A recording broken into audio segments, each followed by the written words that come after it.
I was just leaving work late at night when a red sports car hit me. I flew through the air, landed in a pool of my own blood, and saw a woman step out of the car. That's the last thing I remember before everything went dark. But as I was dying, I saw another man's whole life flash before my eyes. His name was Lee Yofu, same as mine. He grew up in a small mountain village called Lee Family Village, born in the 1940s. When he was 18, a matchmaker named Mrs. Wang introduced him to a girl called Wang Shui from the next village over. He fell for her instantly. Her family demanded 100 yuan for the bride price, a crazy amount back then, but he swore he'd marry no one else. It was a terrible mistake. After they married, Wang Shui never gave him any children. Worse, she bled his family dry, funneling everything to her own brothers so they could get wives. Her family got richer while his got poorer. His sisters sacrificed everything trying to help him. One ended up disabled, one was beaten to death by her husband, one was sold off to an old man in the mountains. The rest of his siblings cut ties with him completely. And Wang Shui? She divorced him as soon as the reform era began. He died middle-aged with nothing, hit by a truck, full of regret and hate. Then I woke up on a hard clay bed, drenched in sweat. This wasn't my rental apartment. I was in a rundown room with a cracked old table. Somehow, I had become that man, the young version of him. Tall, good-looking, strong. It was October 1960. I accepted it pretty quickly. Back in my old life, I was an orphan with nobody to miss me. And honestly, there was something thrilling about being here, at the start of everything my grandparents' generation lived through. But 1960 was hard. The whole country was in the middle of a famine. In the cities, people had ration cards and jobs, but still walked around with yellow, starving faces. In the countryside, eating 2 meals of wild vegetable soup a day was considered lucky. Most people ate once a day, sometimes once every 2 days. Our village hadn't lost anyone to starvation yet, but nobody was full either. I thought about what I could do with my knowledge of the future. Not much. Private business was illegal. Getting caught trading on the black market could get you shot. Moving to the city required connections and paperwork I didn't have. And I knew the political storms coming in a few years would make everything even harder. I wished I had endless grain. I could feed my family and help the good people who were quietly suffering. The moment that thought crossed my mind, I was suddenly standing in a strange, magical space. About 2 acres of rich black soil, a glowing spring of clear water, a bright red sun overhead, and mist all around the edges. It was like something out of a TV show, a spiritual spring and a pocket dimension, all mine. I felt like fate had sent me here for a reason. Not just to fix this man's ruined life, but for something bigger. Then I heard voices outside the door. Mrs. Wang, the matchmaker, was here, chatting with my mother. Today was the day we were supposed to go to Wang Shui's family and formally propose marriage. Mrs. Wang was buttering up my mother, telling her Wang Shui looked like she'd bear lots of sons. My mother smiled and promised a generous matchmaker's gift. She had no idea the Wang family was about to double the bride price to 100 yuan. I already knew everything. The greed, the betrayal, the decades of misery that marriage would bring. I had already decided I would never marry Wang Shui. Not in this life. But just letting her family off easy? No, I couldn't do that either. I got dressed and walked out the door. I got dressed, a gray cotton jacket, green military-style pants, and rubber-soled shoes. That was pretty much all anyone wore back then. Colors were limited to gray, blue, black, and army green. If you could walk around in full military green, you were the coolest guy in the village. Mrs. Wang looked me up and down and said I looked handsome. I smiled back at her and called out to my mother. She noticed something a little different about me today, but figured I'd just grown up overnight. Honestly, I was relieved she didn't ask too many questions. I'd already decided I would never tell her the truth about who I really was inside. We walked to Wang Shui's village, about 2 or 3 miles away. By the time we got there, I was out of breath. This body was seriously weak. I made a mental note to start exercising once I got back. Then Wang Shui stepped out. She was about 5'3", with 2 braids, fair skin, and a pretty face. In a time when everyone looked pale and sickly from hunger, she stood out. Even her worn, patched-up clothes couldn't hide her figure. She had this helpless, delicate look on her face that could melt any man. No wonder the original Li Yofu had been completely wrapped around her finger. Even by modern standards, she'd be considered decent-looking. She called out shyly, "Brother Yofu, Auntie Jiang, Mrs. Wang," then ran back inside to get her mother. Half a minute later, her mother Chen Xiaoying came out, along with Wang Shui's 3 older brothers and 1 younger brother. They lived in 2 cramped mud houses behind a low fence.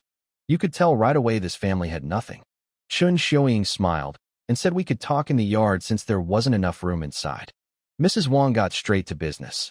If both sides agreed, we'd settle the bride price today, get the village certificate, and go register the marriage. My mother pulled out the money. 50 yuan. Cash. The moment that money appeared, Wang Shui's brother's eyes went wide. Chen Xiaoying's face lit up with pure greed. In those days, most bride prices were 5 or 10 yuan. Some families married off daughters for 5 pounds of cornmeal. 50 yuan was unheard of in this area. I watched their faces and felt my blood boil. I already knew what was coming. Chen Xiaoying spoke up. 50 yuan isn't enough. We want 100. Not 1 cent less, or Wang Shui doesn't marry into your family. 100 yuan. Mrs. Wang nearly fainted. She'd been a matchmaker her whole life and had never heard of such a number. My mother stood there shaking with anger. Even though I already knew this was coming, seeing the greed on their faces in person still made me furious. 100 yuan back then was staggering. A whole rural family would need 3 or 4 years of saving every penny to scrape that together. This wasn't just asking for a lot. This was bleeding my family dry. And in the previous life, the original Li Youfu had been too stupid to see it. All he saw was Wang Shui's sweet, pitiful expression. The money ended up coming from his sisters. One sister was sold off to a violent old widower in the mountains just to cover the cost. Nobody ever heard from her again. Not this time. I wasn't just going to refuse. I was going to destroy this family's reputation. Chen Xiaoying tried to guilt me, saying Wang Shui would be slaving away for my family and deserved security. I smiled and nodded. You're absolutely right, Annie Chun. My mother looked horrified, but I squeezed her hand to calm her down. Then I said it loud and clear, we don't have 100 yuan. And even if we did, I wouldn't spend it on a woman like her. Whoever wants to marry Wang Shui can have her. I'm not interested. The villagers who had been gathering around the fence heard everything. 100 yuan bride price. Their jaws dropped. Nobody in that village could come up with even 50. More and more people crowded around to watch. Chen Xiaoying started screaming at them to leave, to stop eavesdropping. But the angrier she got, the wider I smiled. This was nothing. Compared to what her family did to mine in the last life, this was barely the beginning. I looked at her and said, Annie Chun, since we're all neighbors here, why don't you say it again, nice and loud, so everyone can hear exactly what happened today? Every single person who knew me stared like they'd seen a ghost. Wang Shui's brothers looked like they'd been slapped. They never expected me, the guy who swore he'd marry no one but Wang Shui, to flat out refuse her. Without me, how were they going to get wives? Then Chen Xiaoying secretly pinched Wang Shui, and right on cue, the waterworks started. Wang Shui looked at me with teary eyes and whimpered, Brother Yofu, you're misunderstanding. My mother just wants what's best for our future. I cut her off cold. Save it. In the old life, one look at those tears and the original Li Youfu would have been on his knees begging forgiveness. But now, all I felt looking at this White Lotus act was disgust. I told her plainly, real or fake misunderstanding, I didn't care. We were done. I would never marry a woman like her. End of story. Wang Shui's face went white. She collapsed on the ground crying, wailing that she wanted to die. Chen Xiaoying put on her own show, sobbing about her poor daughter being abandoned. Then she played her nastiest card. She pointed at her sons and screamed, Are you just going to stand there while your sister gets bullied? Then she turned on me. Li Youfu, if you don't give my family an explanation today, I'll go to the commune and report you for being a hooligan. My blood ran cold. In this era, being accused of hooliganism with a woman could get you executed. It was no joke. My mother nearly collapsed. My 5th sister Li Yudi had to hold her up. But Mom was ready to fight. She screamed back at Chen Xiaoying, threatening to rip her mouth apart. Wang Shui's brothers started moving toward me. I stared them down and said, If any of you lay a finger on me today, I'll make sure you rot in prison. They stopped. Then I turned to the crowd that had gathered around the fence. Everyone listen. I've only met Wang Shui 3 times total. I've never even touched her hand. How exactly did I act like a hooligan? I looked at Mrs. Wong. Mrs. Wong. Am I lying about anything? She shook her head. No, that's exactly what happened. The crowd erupted. People started talking over each other. Someone laughed bitterly. 100 yuan bride price? That woman's out of her mind. Others said, this is going to ruin our whole village's reputation. Who's going to want to marry girls from Wong family village after this? Women who had daughters of their own glared at Chen Xiuying with open hostility. Then I twisted the knife. I said loudly. She saw I wouldn't pay 100 yuan, so she made up the hooligan accusation. Do you all know what the punishment for hooliganism is? You can get shot for that. How is this any different from what the old landlords used to do? That word, landlord, hit like a bomb. The country had only been liberated for about 10 years.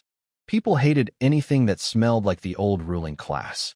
Getting labeled as a landlord type could destroy your entire life. The crowd turned vicious. People started calling Chen Xiuying every name in the book, demanding she be thrown out of the village. Then the village chief showed up, an older man named Wang Weigua, holding a tobacco pipe. He asked what was going on, and someone filled him in.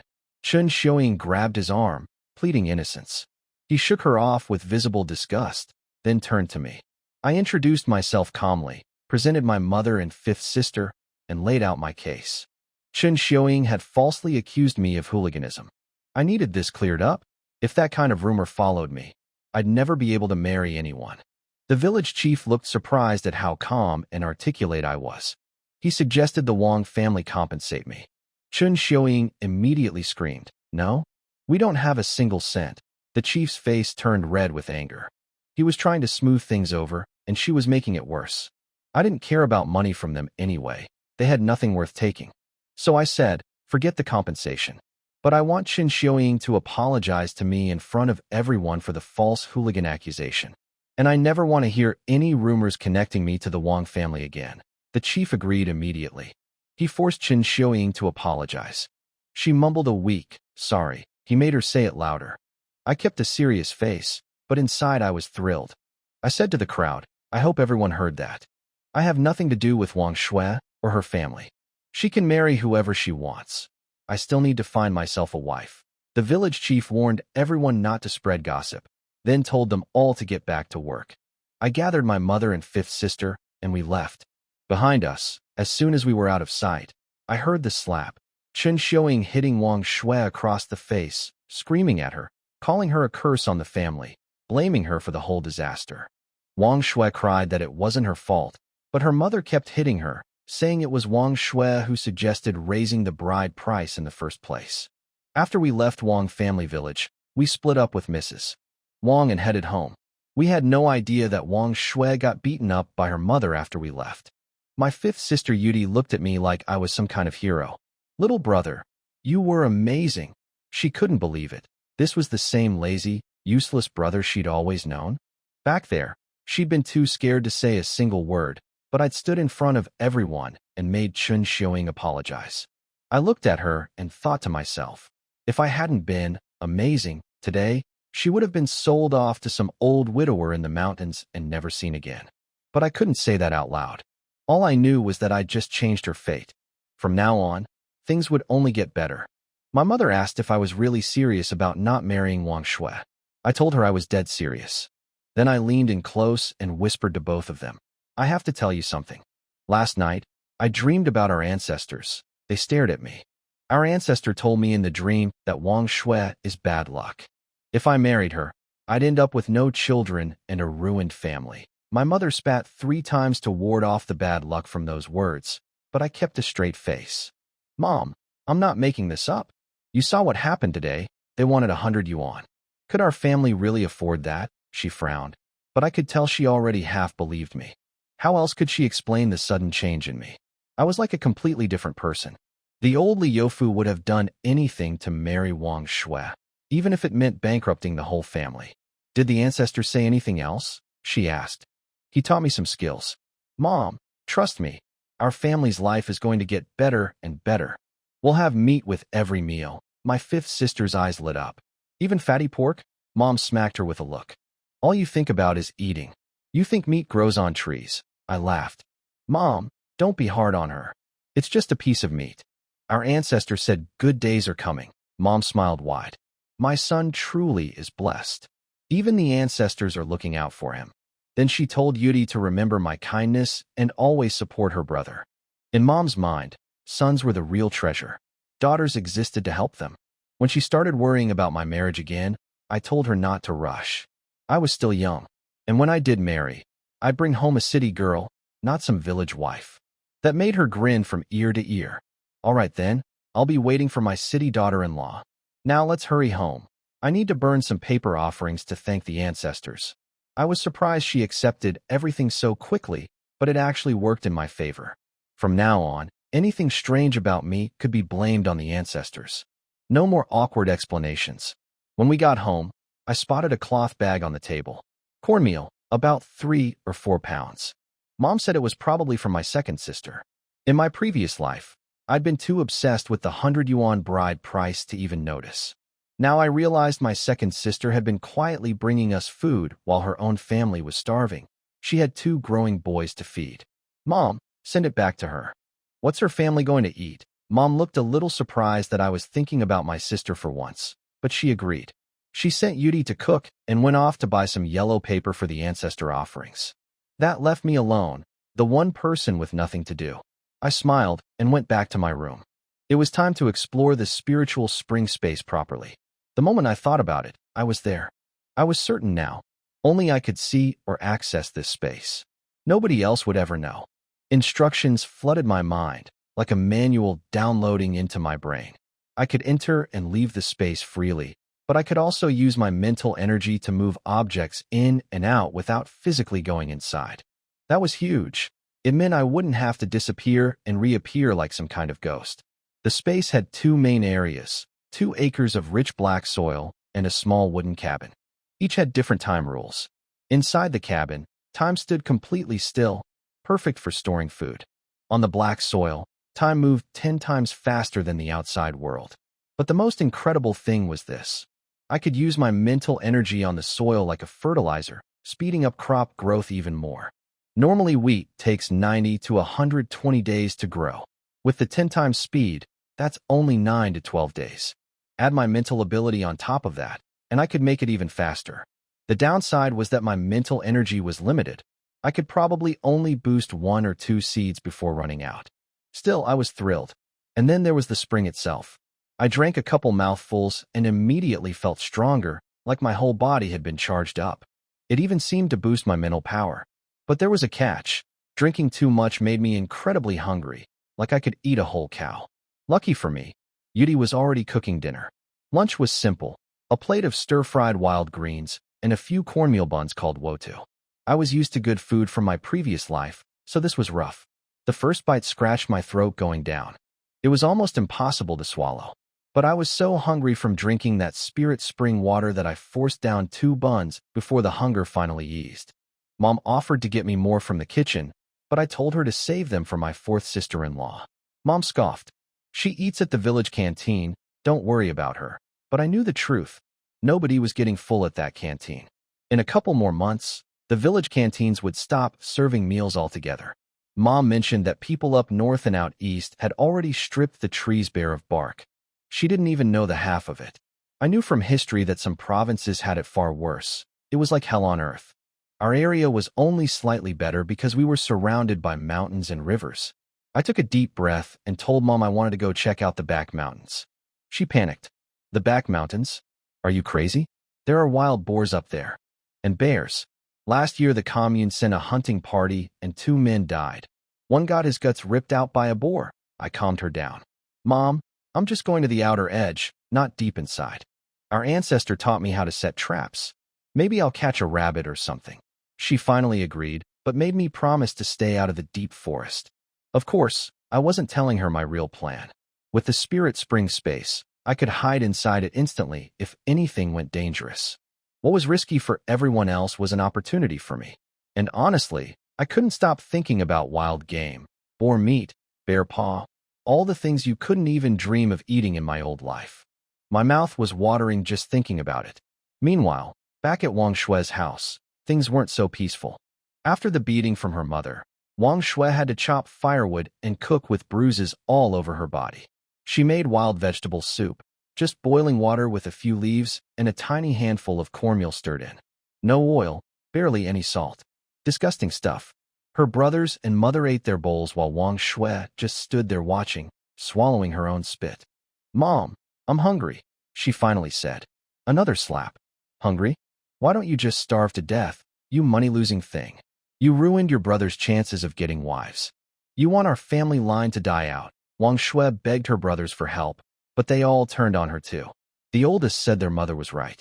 The second brother said 50 yuan was already plenty, and she got greedy wanting 100. The third brother just snorted. Wang Shui cried her eyes out. It wasn't fair. The whole family had agreed to raise the price together. Now they were dumping all the blame on her. Then Qin Xiuying gave her an order. "Go find Li Yufu right now. Tell him you'll accept 50 yuan. He's crazy about you. He'll say yes. I don't care if you have to beg or cry. If your brothers can't get wives because of you, I'll sell you to an old widower in the mountains." Wang Shui's body shook with fear. She knew what that meant. "Yes, Mom. I understand, but I didn't know any of this yet." I was already heading up the mountain with a shovel over my shoulder. The walk that used to exhaust me only took half an hour this time. The spirit spring water had really done its job. I was stronger, faster, and my whole body felt tougher. I would have drunk more if it didn't make me so desperately hungry. I passed through the outer edges of the forest where I could still see women and children digging for wild vegetables. After about another hour of walking, I reached the deep forest and slowed down. Soon I found a low area where the tree bark had been rubbed shiny smooth, and there were fresh boar tracks all over the ground. I'd found the right spot. I picked a shaded area where a tree blocked the sunlight, right along the boar's path. I started digging. It took about 30 minutes to carve out a pit, 5 feet long, 3 feet wide, and 3 feet deep. My arms felt like they were going to fall off. Only the thought of eating meat kept me going. After resting, I smoothed the ground around the trap, sharpened some thick branches into stakes, and planted them at the bottom of the pit. All I needed now was some bait and a cover of loose branches to hide the hole. I looked up and froze. Then a wave of excitement hit me. I looked up and spotted a huge bird's nest wedged in the branches about 40 feet above the ground, big as a wash basin. My mouth started watering immediately. Ever since I arrived in this body, I couldn't stop craving food. It was driving me crazy. The nest was way too high to climb. Even if I made it up there, finding it empty would have killed me. But then my hand touched the tree trunk and, whoosh, the entire nest appeared inside my spirit spring space. I couldn't believe it. I thought I had to physically touch something to pull it into the space. But I could use the tree as a bridge, a connection. This changed everything. Inside the nest were 6 bird eggs and 1 colorful bird I couldn't name. The bird was frozen still, completely motionless in the space. I tested it by putting the nest back. The bird instantly came alive and flew away, terrified. So that's how it worked. Living things freeze inside the space, but come back to normal once they leave. I pulled the nest back in, keeping the 6 eggs. Each one was about half the size of a chicken egg. Not bad at all. In the future, taking wild eggs could land you in prison, but in 1960, even tigers were considered pests. I had zero guilt. Even better, I found 3 or 4 pumpkin seeds the bird had stored in the nest. I nearly shouted with joy. Pumpkin seeds. Pumpkins are high nutrition, filling, and incredibly productive. A well-tended acre can produce over 10,000 pounds. Who cares if eating too much pumpkin gives you gas? In a famine, a full belly is a full belly. I planted the 4 seeds in the black soil of my space, spaced about 3 feet apart, and sprinkled spirit spring water on them.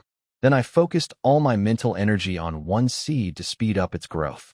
I watched it sprout, grow vines, and produce fruit right before my eyes. I remembered hearing that you should trim pumpkin vines down to 2 or 3 main ones for the biggest results. Whether it was the magical soil or the spirit water, the results were incredible. 11 pumpkins, each one weighing 20 to 30 pounds. But my mental energy was nearly drained. I felt like I'd worked a 10-hour shift and just wanted to sleep. I forced down 2 more sips of spirit water to clear my head. Then I heard rustling nearby. I tensed up, ready to jump into the space if it was something dangerous. But it was just 2 wild pheasants flapping around in the grass. I crept close, touched the grass, and sucked them both into the space. They froze mid-flap. Where there are pheasants, there are nests. I searched the area and found 3 nests with 16 eggs total. I took every single one. I decided to call it a day. 2 pheasants weighing over a pound each, 16 pheasant eggs, 6 bird eggs, and 11 massive pumpkins. Not a bad haul for my first trip into the mountains. I broke open one pumpkin, saved the seeds for future planting, and dropped the chunks into my pit trap as bait. Then I covered the hole with loose branches.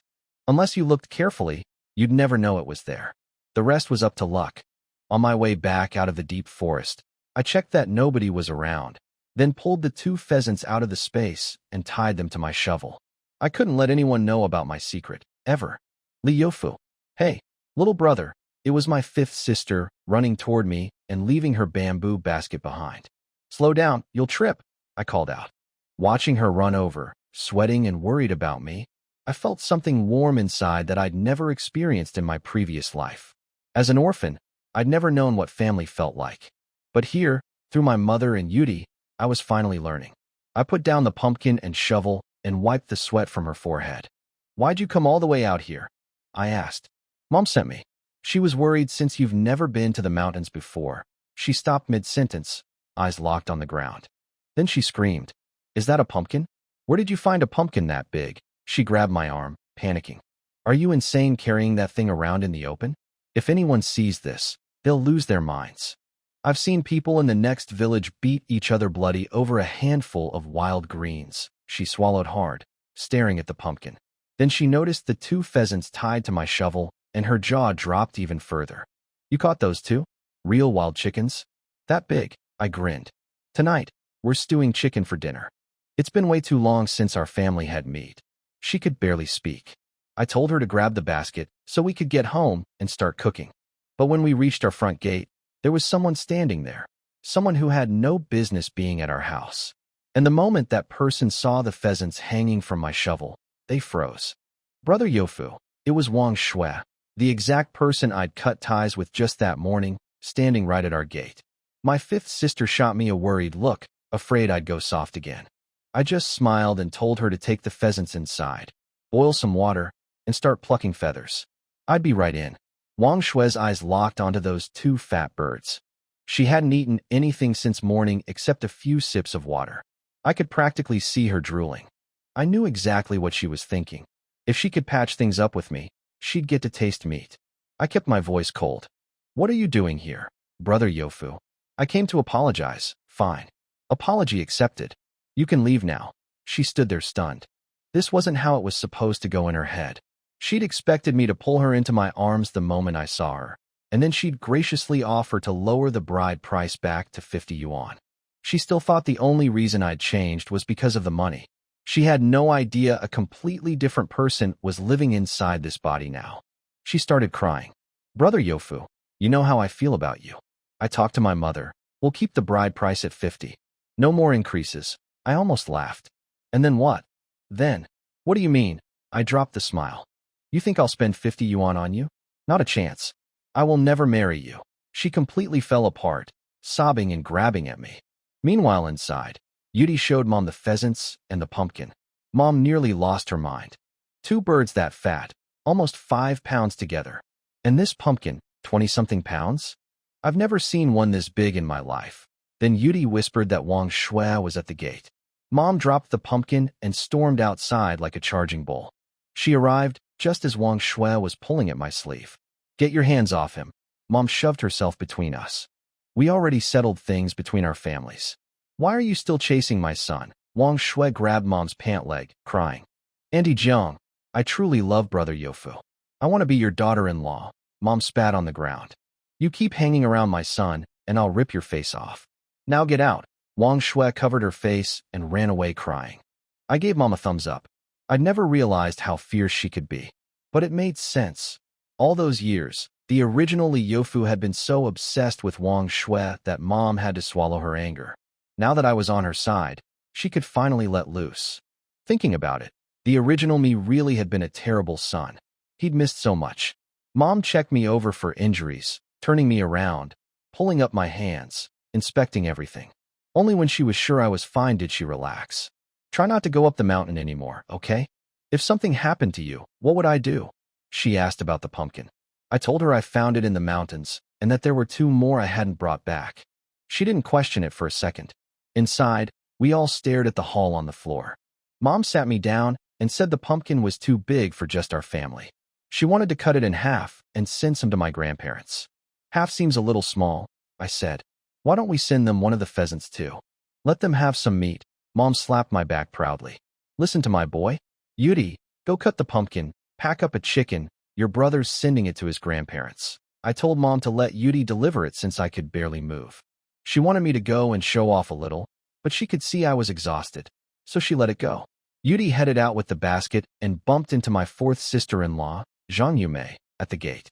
They exchanged quick hellos, and a minute later my sister-in-law walked in with her little kid. Mother, little brother-in-law, she greeted us. I smiled. Welcome home, 4th sister-in-law. My 4th sister-in-law Zhang Yumei was a typical village woman. Honest, hard-working, wheat-colored skin, 2 braids, patched-up clothes. She was holding the hand of her little girl, Daya, who wasn't even 2 yet. The kid was adorable, big bright eyes and a pretty face, but skinny, dirty, hair a mess, wearing clothes that didn't fit and hadn't been washed in who knows how long. There's our Daya. I grinned and pulled 2 pheasant eggs out of my pocket like a magic trick. The little girl's eyes lit up instantly. I picked her up. Come to your Uncle 6. My sister-in-law looked like she'd seen a ghost. The old Li Yofu would never have touched this child. He didn't care about anyone except himself and Wang Shui. She stammered that Daya was dirty and would ruin my clothes. She's fine, I said. Go cook dinner. I'll watch her. Mom backed me up, so Yumei went to the kitchen. A second later, I heard her gasp. She'd found the pheasant and the half pumpkin.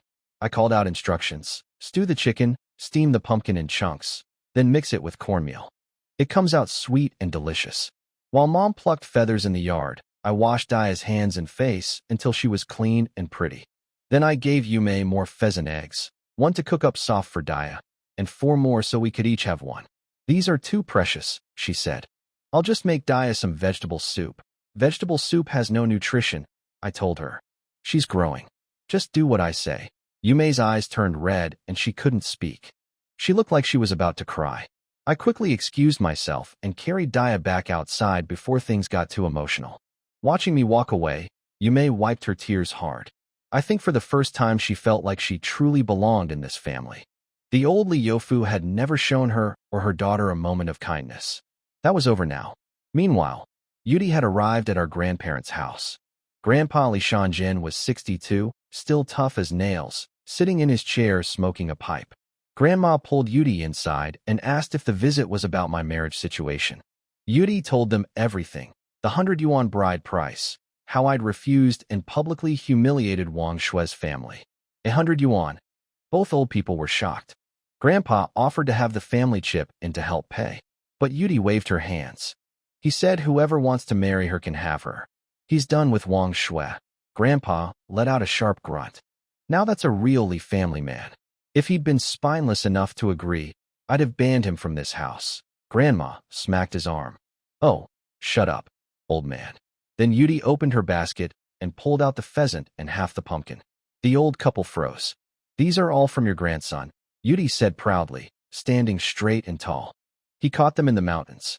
He told me to make sure you eat everything and don't let it go to waste. Next time he goes up the mountain, he'll bring you more. Grandma slapped her thigh. My precious grandson. Your grandfather and I never got any good from our 2 sons, but our grandson is finally taking care of us. Grandpa got quiet for a moment, overcome with emotion. Then he went inside and came back with a bottle, his treasured sweet potato liquor. He poured out a third of it. Give this to my grandson. Tell him. This is his grandfather's way of saying he's proud of him. When Yudi came back, she handed me a small bottle, about a third full of sweet potato liquor. Grandpa sent this for you. He said it's his way of showing he's proud. Mom's face crinkled into a huge smile. Getting your grandpa's approval isn't easy, you know. Take it. I felt a little embarrassed, honestly. Yudi was starving and started whining about dinner. Mom scolded her. Your brother hasn't complained and you're already yelling, and sent her to help in the kitchen. A minute later, my sister-in-law brought out a bowl of 4 boiled pheasant eggs for me. Eat something first. Dinner's almost ready. She took Daya from me to feed her. The little girl had a small bowl of steamed egg custard. No seasoning at all, but she ate it like it was the most delicious thing in the world, going yeah, and slapping her little hands whenever the spoon was too slow. I teased her, trying to get her to say, yummy, but she couldn't manage it and almost started crying. That cracked me up. Mom came out and told me to put the child down, a grown man carrying a baby around all day. What does that look like? She didn't dislike DIGGER exactly, but in her mind, girls just weren't as important as boys. When dinner was finally served, Mom gave everyone a palm-sized piece of steamed pumpkin. I told her to steam the whole thing, but she only did half, saving the rest for tomorrow. Then Yudi brought out the chicken soup. Everyone got a bowl, but mine was the biggest, with 2 whole drumsticks inside. I picked up 1 drumstick and dropped it into Mom's bowl. This one's for you. You eat it. I've got meat in my bowl already. If it weren't for you, none of us would be eating meat at all. She put it right back. I played stubborn. If you don't eat it, then I won't eat either. Mom's eyes got shiny with tears, but she kept the drumstick this time. That made me happier than anything. In my other life, I was an orphan who dreamed about having a family like this. I split the 3 remaining boiled eggs among Mom, Yudi, and my sister-in-law the same way. It was the best meal any of us had eaten in a long time, maybe since last New Year. That wild pheasant, even without proper seasoning, was incredible. We drank every last drop of soup. Not a single thing was left. After dinner, the sky got dark. There was nothing to do in the evenings back then. No TV, no electricity. People just slept. Or made babies. That's why every family had 4 or 5 kids.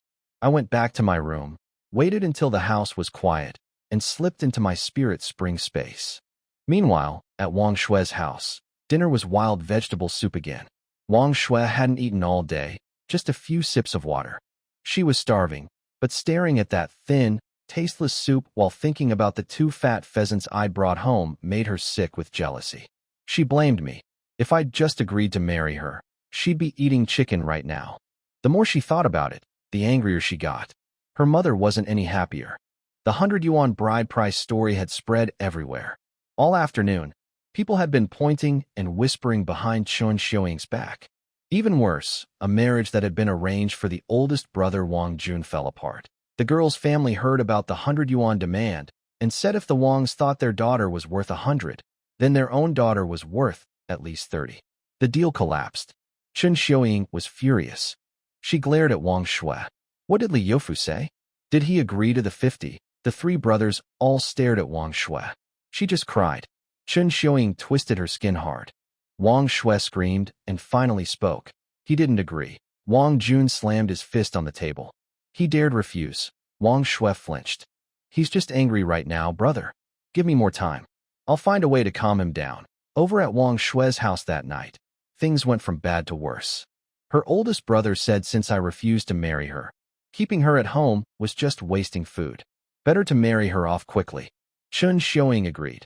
She'd find a matchmaker tomorrow and look for some family far away, somewhere nobody had heard about their 100 yuan scandal. Wang Shue begged and cried. Don't send me far away. I'll never see you again. Just give me more time. I'll convince Brother Youfu to marry me. Once I'm in his family, I swear I'll help all my brothers get wives. The 2nd and 3rd brothers actually liked that idea. If Wang Shue got sold to some old man in the mountains, the money would only go toward the oldest brother's wife. They'd get nothing. But if she married me, maybe she really could help them later. The oldest brother scoffed. You really believe that? Li Youfu can't even afford 100 yuan. How is she going to help anyone? Then Wang Shue played her card. The Li family has money. Today I saw Brother Youfu carrying 2 wild pheasants. All 4 of them froze. Wild pheasants meant meat. They started drooling just thinking about it. Chun Xiuying cursed me. That ungrateful Li Youfu catches pheasants, but doesn't even think to bring some to his future mother-in-law. The brothers were angry and jealous. Finally, Chun Xiuying gave Wang Shue 1 week. If she couldn't win me back by then, she'd be married off to whoever would take her. Wang Shue agreed, relieved to have bought herself some time. Then her mother sent her to bed without dinner. Again, she spent the whole night hungry. I didn't know any of this, and if I had, I would have said, serves her right. That night, I checked on my spirit spring space before sleeping. The 3 pumpkin seeds I'd planted earlier had already sprouted, bright green shoots pushing up from the black soil. The growth speed was even faster than I expected. At this rate, I'd have a new harvest in 4 or 5 days. I cracked open my remaining 11 pumpkins and collected all the seeds, over 2,600 of them, enough to plant a full acre. The leftover pumpkin flesh would make great bait for more traps tomorrow. The best part was that inside the space, I didn't need to do anything by hand. I just used my mind to till the soil, plant the seeds, and make it rain spirit water over everything. It was effortless. After finishing, exhaustion hit me hard. I left the space and fell into the deepest, most peaceful sleep of either of my lives. No dreams, no tossing and turning. When I woke up, I felt completely refreshed, better than any sleeping pill could ever do. Everyone was already up. I greeted my sister-in-law and fifth sister. Yume was heading out with a shoulder pole and 2 wooden buckets to fetch water from the foot of the mountain. If Dia wakes up, could you keep an eye on her? She asked. The old Yofu would never have gotten that kind of trust. But after yesterday, she knew I genuinely cared about her daughter. I'll come with you after breakfast, I said. Then I noticed everyone looking at me strangely. Breakfast? Across the whole country, 90% of people only ate 2 meals a day, especially in the countryside. I looked at all 3 of them. From now on, our family eats 3 meals a day. Mom scoffed. Oh sure, and where's the food coming from? You think I wouldn't feed everyone 3 meals if I could? Her voice softened. If you're hungry, I'll steam you a piece of pumpkin. Yudi jumped in to help too. I held up my hands. I'm serious. Mom, sister-in-law, fifth sister, trust me. I'm going to make sure this family lives well. I'll figure out the food. Just give me a little time. I wanted so badly to just pull a pile of pumpkins out of thin air right then and there, but I couldn't risk exposing my secret. Instead, I had to let them get used to changes slowly. Mom finally gave in. Fine, we'll do it your way. I grinned and pulled out the 6 bird eggs from yesterday. Great. Cook these 2 while you're at it. You climb trees? What if you'd fallen? Mom scolded me, but I could see the pride underneath. In her simple way of thinking, if I could climb trees to raid nests, I could climb to safety from danger too. Yudi grabbed the eggs and ran to the kitchen. Just then, 2 small kids came running up to our gate, yelling before they even arrived. Brother Six, are you awake yet? Early that morning, 2 little kids came running up yelling for me. Gooden and Erden, my second uncle's boys. One was 10, the other 8. They were a little scared of Mom, but I waved them over and told them to eat with us since they obviously hadn't had breakfast. Gooden tried to play tough. I'm not hungry, Brother Six. Right on cue, his stomach growled loud enough for everyone to hear.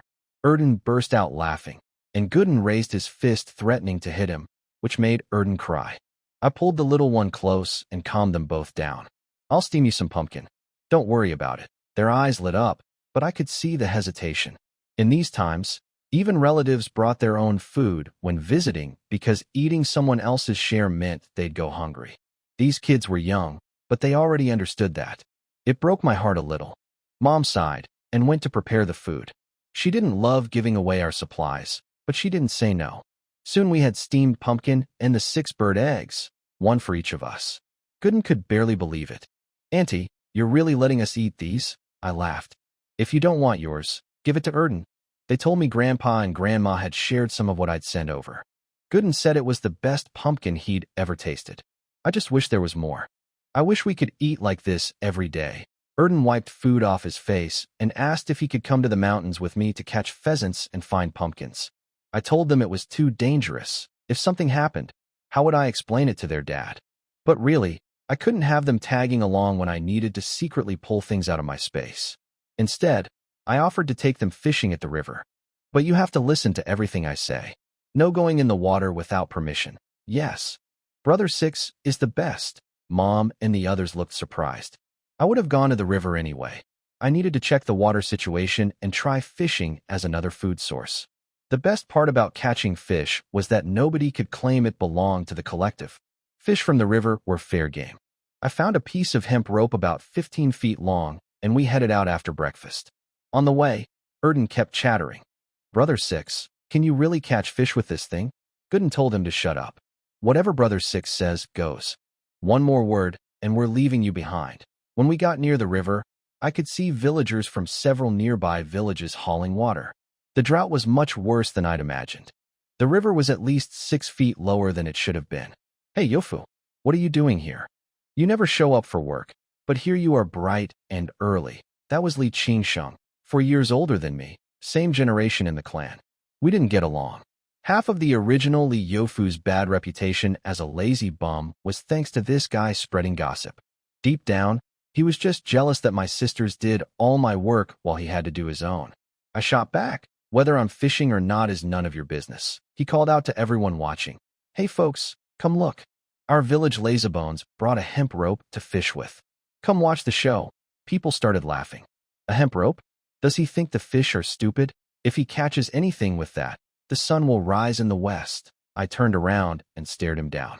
If I catch a fish with this rope today, you strip naked and run a lap around the village.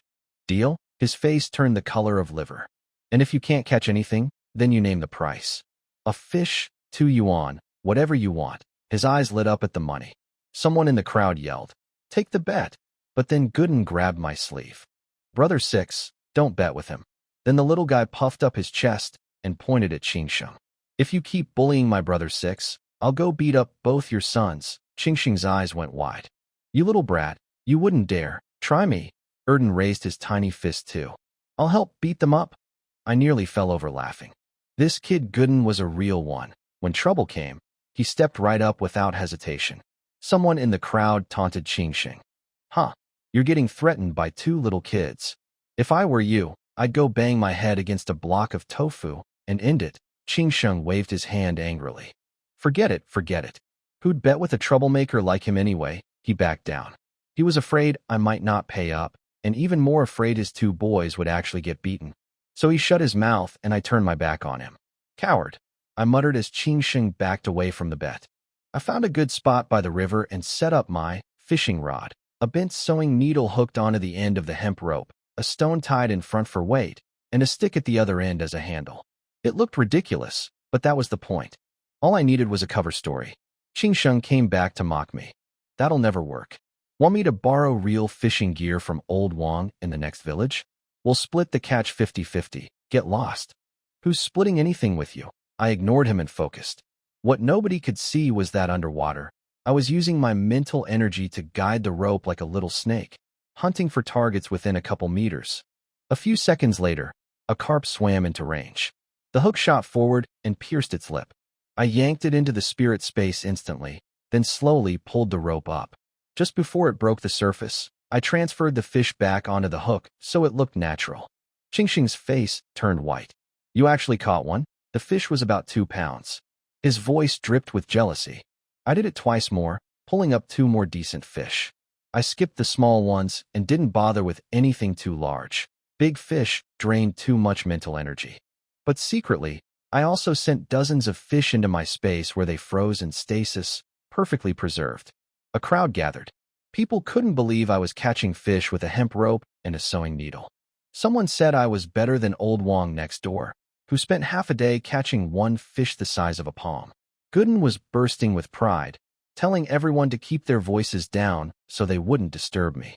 Then the little loudmouth blurted out that I'd also caught wild pheasants yesterday. People's eyes turned red with envy. I quickly downplayed it. Just luck, nothing special. The village chief, Li Daqiang, hushed everyone and turned to me. Yufu, technically what's in the mountains belongs to the collective. Before he could finish, my line went tight. Something massive was pulling. Help. It's huge. The rope stretched straight as a wire. Without my space secretly holding the hook in place, the fish would have broken free instantly. 2 guys ripped off their shirts and dove into the freezing October water. They grabbed it by the gills and hauled it to shore. A grass carp, nearly 30 pounds, almost as long as a man's arm. Everyone went crazy. I've never seen a fish this big. Yofu's really hit it big. I thanked the 2 swimmers and told them to go change before they caught cold. They waved it off like it was nothing. People in this era were tough. Then I turned to the village chief. Uncle Daqiang, everyone helped catch this big one. Let's do it at the village hall for lunch. The whole village can share. He hesitated. A fish this size could feed my family for days, or be salted and saved for the new year. Was I really giving it away? I smiled. I'll keep the 3 smaller ones for home. Without everyone's help, this big one would have gotten away. Let's all have a taste together. He raised his hand and announced it to the crowd. Yufu says the fish is for everyone. Lunch at the village hall, Every person gets a share. Cheers erupted. Over 100 people in the village meant it was really just a taste of fish soup each, but nobody cared. Any hint of meat was a luxury. People thanked me from every direction: cousins, nephews, neighbors. Even Qingxing gave me a thumbs up. "You're something else, brother." I grinned at him. "Everyone can eat. Except you." "What? I'm from this village too. You spent all morning saying I couldn't catch a fish, and you've been spreading bad stories about me behind my back. So tell me why I should share," he squirmed. "I'm sorry, okay? I apologize. That's a pretty weak apology. Shouldn't you at least treat me to a meal in the city?" I don't have any money." He was dying of embarrassment. I laughed. "Fine. Carry the big fish back to the village hall on your own. Then you can eat." His face lit up like I'd given him a gift. He scooped up that 30-pound fish and hugged it to his chest like a treasure, practically running toward the village hall with a trail of little kids chasing behind him. Everyone cracked up watching us. I packed up my gear, especially that sewing needle, might need it again, and called the boys. They threaded straw through the gills of the 3 remaining fish, hung them on a stick, and hoisted it onto their shoulders. "Forward march," they shouted, strutting ahead of me like little soldiers returning from victory. We headed to my grandparents' house first. Gooden and Erden burst through the door yelling, "Grandma! Grandpa! Look what Brother Six caught!" Grandma's jaw dropped at the 3 big fish. Grandpa came out and stared. Erden puffed up his little chest proudly. We helped too, practically begging to be praised. Grandpa looked at me hard. "When did you learn to fish?" I couldn't hide everything from the people closest to me. So I gave him the same story I'd told Mom. Our ancestor appeared in a dream and taught me skills. Grandpa smoked his pipe for a while, then nodded slowly. "I always knew you had good fortune in you. Now even the ancestors are showing you the way." Then he got serious. "But this stays in the family. Nobody talks about ancestors appearing in dreams outside this house. You understand? They're tearing down old superstitions right now. If the wrong people hear about this, you'll get sent to a labor farm for re-education." Erden's eyes went wide with fear. "Big brother, I don't want to go to a labor farm." Gooden grabbed him. "Then keep your mouth shut." When Grandpa heard I'd given the 30-pound grass fish to the whole village, he couldn't sit still. He grabbed my hand and marched me to the village hall, walking with his chin up and his hands behind his back like the proudest man alive. At the village hall, 2 big iron pots were set up in the yard. The fish had been split in half, and baskets of washed wild greens sat nearby. Women from the village were gathered around, getting everything ready. People started greeting Grandpa, and the village chief Li Daqiang came over grinning. "Your grandson is something else, Uncle Shanzhen. Nobody around here can fish like him." Grandpa waved it off. "The boy just got lucky." Then he dropped his voice a little. "Since everyone's benefiting from my grandson's catch, they should remember his kindness. Because I heard some people were getting jealous about the 2 wild pheasants he caught yesterday." The chief quickly smoothed things over. "Nobody's jealous. I already told everyone. If you want wild game, go catch it yourself. We all know how dangerous the mountains are." Then he pulled Grandpa aside and lowered his voice. "Uncle, let's keep this kind of thing within the village. If the commune officials find out, they'll confiscate everything. Technically, wild animals belong to the collective." Grandpa's eyes bulged. "That's robbery. It's not me saying it. It's the rules." I grabbed his arm. "Grandpa, Uncle Daqiang is right. It does belong to the collective." The chief gave me a thumbs up for being sensible. And honestly, it wasn't that my political awareness was so high. It was just common sense. Everyone in the village was eating the same wild vegetable soup. If they saw me eating meat every day while they starved, of course they'd resent it. We were all poor relatives here. Until I found a proper way to share, I needed to help where I could without drawing too much attention. Grandpa was still grumbling when we got home. Grandma noticed right away. "What happened? Who made you angry?" "Nobody dares make me angry. I'd break their legs." "Sure you would," Grandma said, rolling her eyes. She looked at me. "What's wrong with your grandfather?" I laughed. "Grandpa, don't be mad. I'm not even upset. Once I find a job in the city, I'll buy you a big slab of fatty pork." Erden's eyes went huge. "Brother Six, I want fatty pork too." I grinned at him. "Sure, when you become a grandpa yourself, I'll buy you some. But that's so many years. I don't want to wait that long. I don't want to be a grandpa." That cracked everyone up. They didn't realize I was half serious. I really did plan to find work in the city eventually. I just needed a little more time to build up my food supply first. Grandma patted my hand. I believe in you. My grandson is going to make it to the city and become a real worker someday. In everyone's mind, being a factory worker in the city was the ultimate dream, a real iron rice bowl, a world apart from farming. Just then, my second uncle walked in. What's everyone so happy about? And Yofu, you're here too. My two boys ran out before dawn to find you. Hope they weren't any trouble. My second Aunt Jolihua showed up just then. Her two boys immediately started defending themselves. We didn't cause any trouble. Erden stretched his arms wide, showing her the size of the fish I'd caught. She didn't believe him until Grandpa confirmed the whole story. I told everyone the big fish was no big deal, that I couldn't have landed it without help from the other villagers. Then I said I'd brought 3 smaller fish, 1 for me to take home, and 2 for Grandpa's household to eat. Grandma immediately protested. You can't give us 2 and only keep 1. You caught them all. Grandpa settled it. Take 2 home. Leave us the smallest one. That's your gift to your grandparents, and we appreciate it. Second Aunt's eyes nearly popped when she saw the 3 fish in the bucket. Each one was a couple pounds, way bigger than the small fish she'd been imagining. She grabbed a pair of scissors and got to work cleaning the fish right away. I went into the kitchen and noticed the pumpkin and half a chicken I'd sent over yesterday were barely touched. Grandma, why haven't you eaten these? She smiled sweetly. We did eat some. The pumpkin was delicious. But we're saving the rest. It'll keep a few days in this weather. She cut some pumpkin, steamed it, mashed it up, and mixed it with cornmeal to make little cakes. Second Aunt fried the fish with the tiny bit of oil they had, then added water and stuck the pumpkin cakes around the edge of the pot to cook. I wanted to help, but there were barely any seasonings, not even proper cooking oil, just half a bowl of soybean oil. They shooed me out of the kitchen. My second uncle Li Xingjun showed up too, having heard I was visiting. He was grinning from ear to ear. The whole village is talking about you. You're really something. Grandpa wasn't impressed with his son's freeloading. Yesterday you already mooched off your nephew. Haven't you had enough? Second uncle looked embarrassed. Being a grown man taking advantage of his young nephew's catch wasn't exactly dignified. I smoothed it over. We're family. What's mine is yours. If I ever need help, second uncle, you'll be there, right? Of course. You're my nephew. Who else would I help? Grandpa let it go for now, but I could tell he was planning to give the whole family a lecture later. When the food was ready, it smelled incredible. Golden pumpkin cakes, a big pot of fish soup with wild greens. Everyone got 1 cake and a bowl of soup.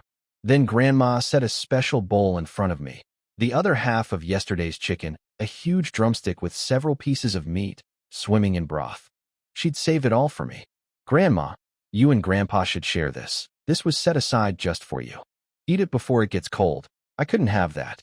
If you two don't eat some, I'll go home and never visit again. I split the meat into their bowls. They finally gave in. Gooden and Erden stared at the chicken with hungry eyes, but Grandpa ignored them.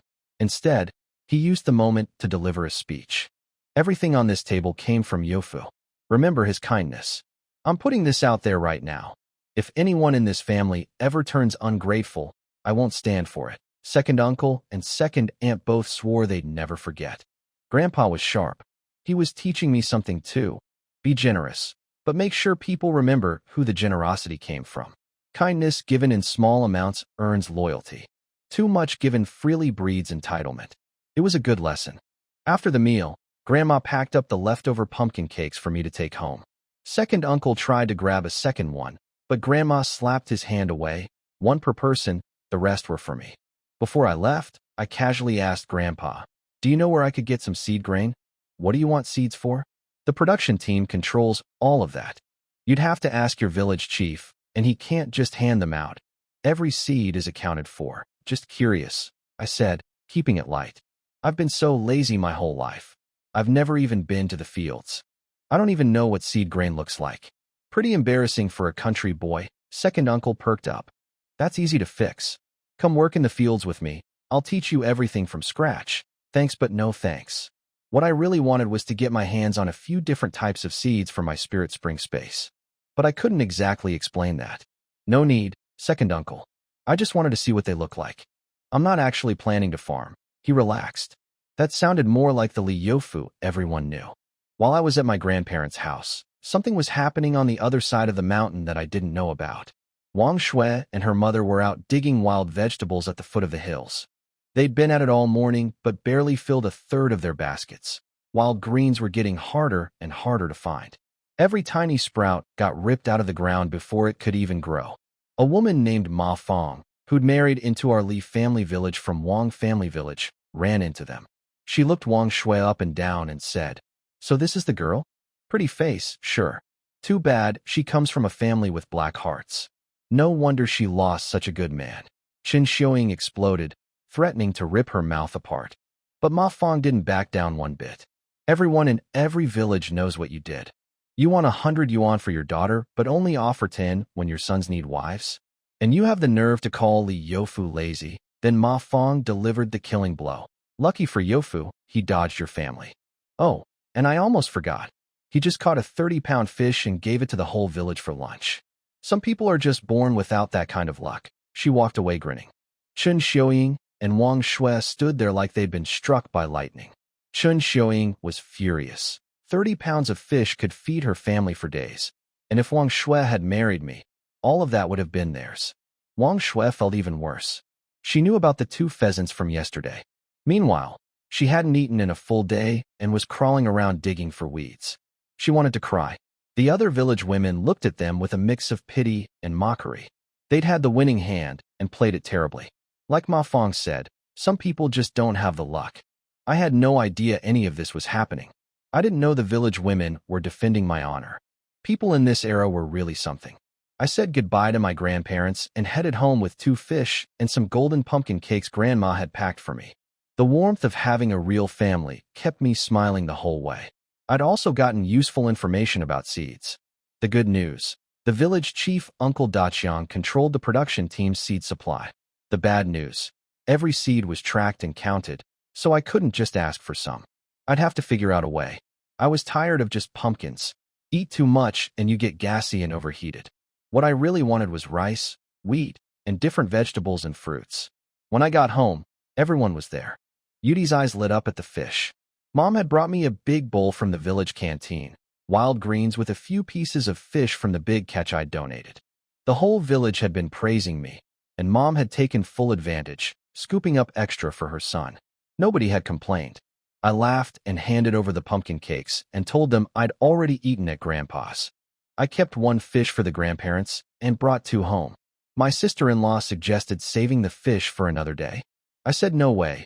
Everyone in this house was skin and bones. We needed the nutrition now. Eat them today. When they're gone, I'll catch more. Mom backed me up immediately. We eat fish this afternoon. That's final. I picked up little Daya, kissed her chubby cheek, and promised her fish soup for the afternoon. She giggled and babbled her little sounds. Mom eventually shooed me to bed. I was truly exhausted. Once I was alone in my room, I slipped into the spirit spring space just long enough to water the pumpkin seedlings, then fell into a deep, dreamless sleep. I woke up in the middle of the night.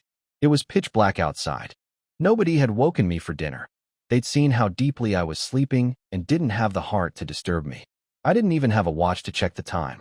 I slipped into the spirit spring space. The acre of pumpkin seeds I'd planted was already covered in green vines. 2 or 3 more days, and I'd have a harvest, at least 10,000 pounds of pumpkin. Between the magical black soil and the spirit water, the growth was incredible. I also noticed I was getting stronger again, and my mental energy had increased too. At this rate, I'd turn into some kind of superhuman. I gulped down several mouthfuls of spirit water. Great stuff. Except it made me ravenously hungry every single time. I rushed to the kitchen to find food. Who's there? My sister-in-law had beaten me to it.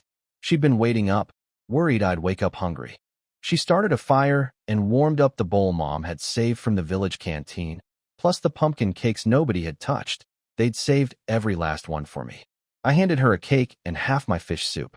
She tried to refuse, but I told her she'd need energy for the work I was about to give her. That convinced her. She ate. For pumpkin cakes and a bowl of soup later, I felt human again. Note to self: always have food ready before drinking spirit water. "What work do you need me to do?" she asked. "Stew both fish." "Both of them?" "Both." Then I pulled out some more pheasant eggs. I'd been keeping them in my space. Her jaw dropped. I told her to boil them. one for everyone in the family. She tried to refuse hers, but I shut that down fast. You provide the labor, I provide the ingredients. Fair deal. By the time the fish soup was ready, everyone was awake. I ate 2 eggs and 2 bowls of soup. Gooden and Erden showed up early again, clearly hoping for another adventure.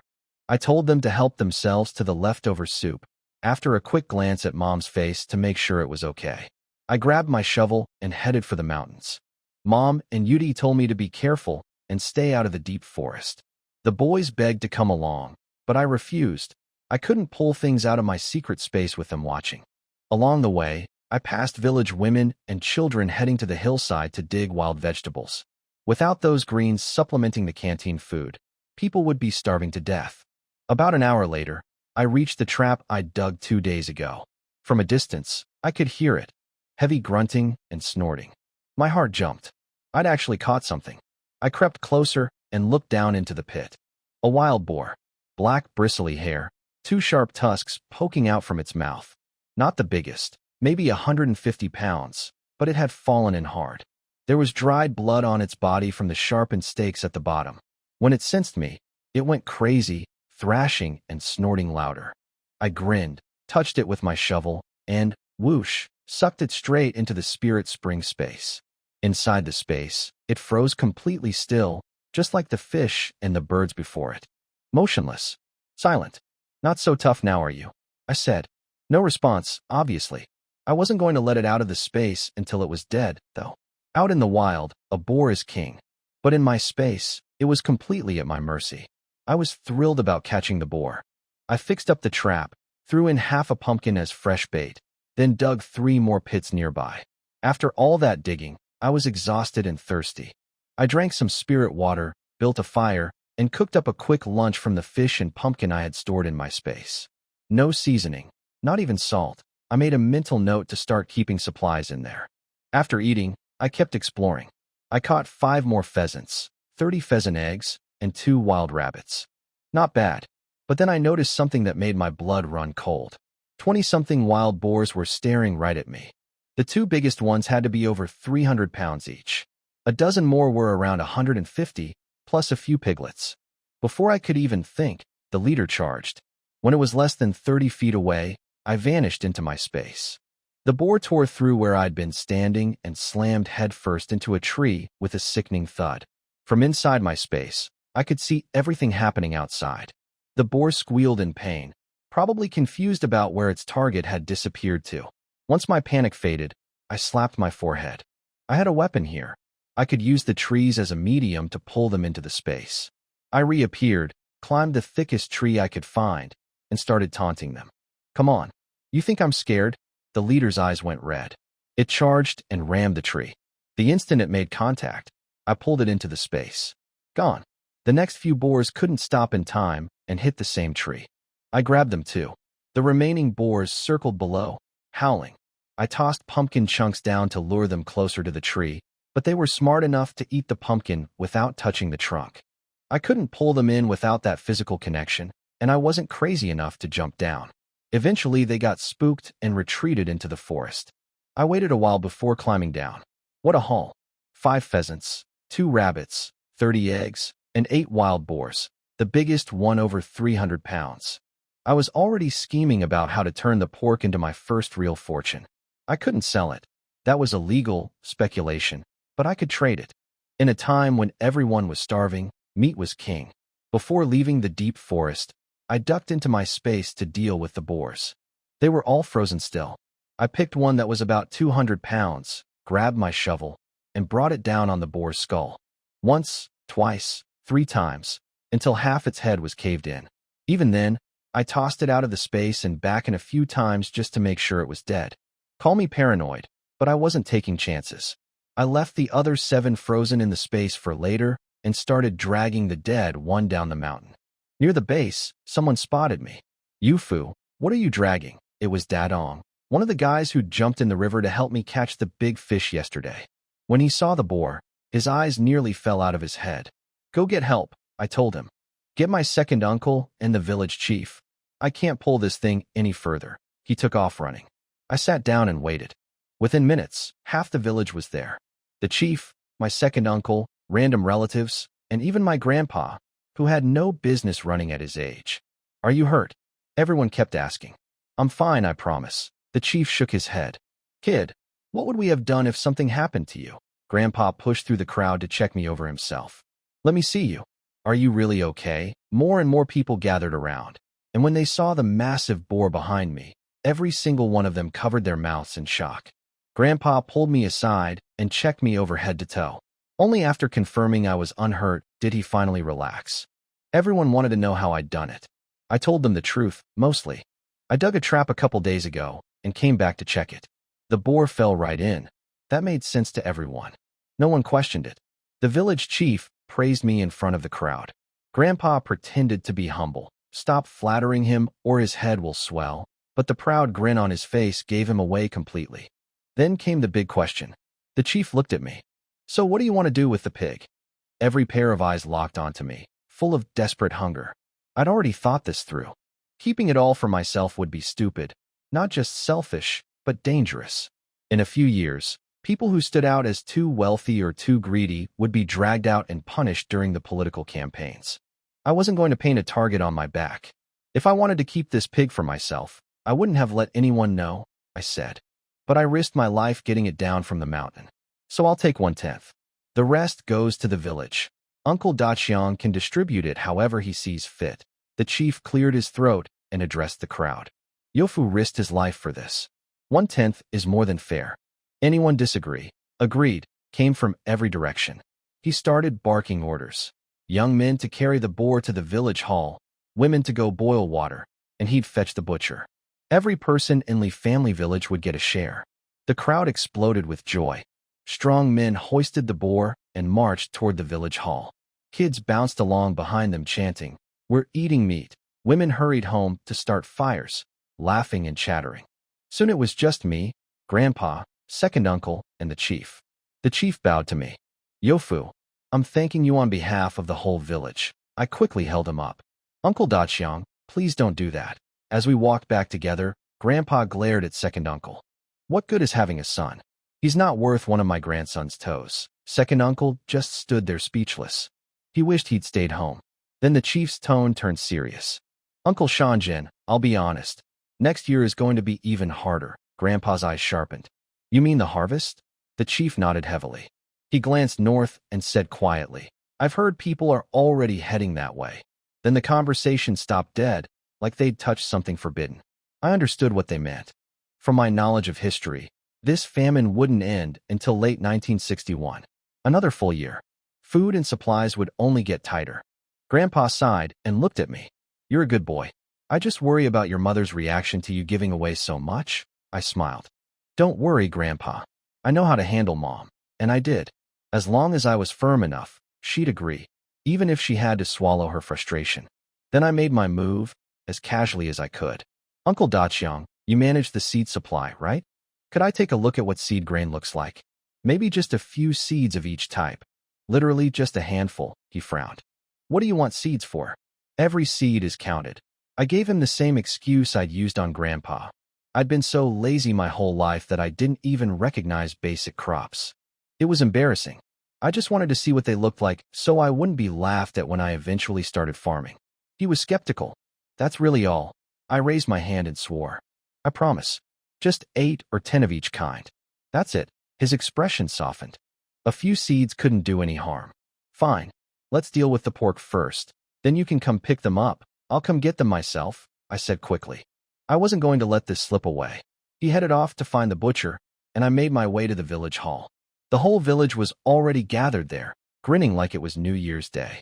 Kids stared at the boar with drool running down their chins. Mothers promised their little ones they'd fry the meat as soon as they got their share. Old folks who hadn't tasted pork in months were practically shaking with excitement. The whole village was celebrating. But back at my house, things were apparently a different story entirely.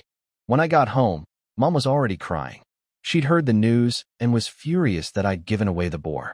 You risked your life for that pig, and they contributed nothing. Why should they get our meat? My sister-in-law tried to defend me, but Mom shut her down instantly. From their perspective, everyone was struggling. Why should we sacrifice for others? I'd oversimplified things. Rationally, I was right. Emotionally, I was ripping Mom's heart out. But I had to think long-term. If our family ate meat every day while everyone else starved, we'd become targets. And in a few years, during the political storms, people who stood out got destroyed. A good reputation now could save our lives later. Mom, do you trust me or not? Everyone went quiet. The ancestors gave me skills, so our family won't go hungry. But if we eat meat every day, how do we explain where it comes from? Everything in the mountains belongs to the collective. If someone reports me, I could go to prison for stealing state property. Mom grabbed my arm in panic. That's serious? But if I share with the village, nobody can say anything against us. They'll only remember our kindness. And now that everyone knows I can hunt, they'll just assume we're eating our share slowly. They won't get jealous. I leaned in closer. Besides, who says I only caught one boar and not 3 or 4 or 5? Mom, Yudi, and my sister-in-law all stared at me with wide eyes. Keep that between us, I said with a grin. And I'm planning to send some to my older sisters too. Just then, Dadon came running over. The butcher had finished. The boar weighed 218 pounds cleaned. Everyone was waiting for me at the village hall. As the one who'd caught it, I had to be there before they could start dividing. Mom refused to come. She said watching other people take her son's meat would hurt too much. I told her to wait at home. At the village hall, everyone thanked me the moment I walked in. One after another, young, old, men, women. I even had a middle-aged man who was over a decade older than me call me Grandpa because of our family ranking. That was bizarre. The chief pulled me to the center and addressed the crowd. He confirmed the split. I got 10%, 21.8 pounds. The remaining 196 pounds would be divided among the village's 321 people. Every person got half a pound. Seniors over 60 and military families got an extra half pound. Whatever was left went to the village canteen. Nobody objected. They'd been drooling too long to argue. Yofu picks first, the chief said. I asked how much leaf lard there was. About 5 or 6 pounds. I took all of it. Rendered pork fat was liquid gold for cooking. Then I asked for the spare ribs. The chief looked uncomfortable. Wouldn't you rather take belly pork? Ribs don't have much fat on them. He had no idea. Back in my time, ribs cost more than belly. Braised ribs, sweet and sour ribs. I could think of a dozen dishes. But in this era, people only cared about fat. The leaner the meat, the less they wanted it. The ribs came to about 14 pounds. Still short of my share, so I asked for some lean meat and the organ meats, intestines, liver, the whole set. The chief was almost apologetic. He threw in the entire set of organs plus an extra 2 or 3 pounds of lean meat. Take it all. Everyone else looked relieved, like they'd gotten the better deal. In their minds, I'd chosen the garbage nobody wanted. I nearly laughed. In the future, both ribs and intestines sold for more than pork belly. Nobody here had any idea who was really winning. The whole haul came to about 60 pounds, way more than my official 21.8. I turned down help carrying it. With the spirit water strengthening me, 60 pounds felt like nothing. As I walked up to our gate, someone called out to Mom. Jiang Tsuehua, you have a package. From the military district. Go pick it up at the post office. Mom took the slip just as I arrived with the heavy sack over my shoulder. Mom, I'm back. Who sent a letter? Your third sister mailed a package. Go pick it up at the post office when you have time. Third sisterly lady was the best off among all my siblings, not because of her own job, but because she'd married well. Her husband was a deputy battalion commander earning 89 yuan a month, which put them above 99% of the country. She was a housewife, but every few months she'd send a care package home. The mailman who delivered the notice was named Jiang Feng, 25 years old, wearing a sharp uniform and riding a Forever brand bicycle. Being a postal carrier was one of the 8 great positions, an iron rice bowl that made you a top catch for marriage. But even Jiang Feng was struggling. He earned 37.5 yuan a month, which used to be plenty for a single man. But since the food shortages started, money didn't matter much. His meat ration had been cut from 6 ounces a month to 2. The moment he spotted my blood-soaked burlap sack, his eyes locked on and didn't let go. Mom exchanged pleasantries and headed inside. I stayed behind. I'd noticed his expression. Brother Jiang, something on your mind? He was embarrassed but couldn't help himself. Is that meat in the bag? Yes, he sucked in a breath. A full sack of meat. He could barely process it. Could I buy some from you? Brother Jiang, we can't say bye. That's speculation, and it'll get us both in trouble. The word you want is trade, right? Right, trade. My mistake. I could tell he respected me more after that. I opened the sack and explained honestly. It was mostly organ meats and ribs, not the fatty belly pork everyone craved. The rest had gone to the village. But I also dropped a hint. I was a hunter. I could get meat regularly. His eyes lit up. A hunter meant a steady supply. Do you like fish? I asked. Anything with meat.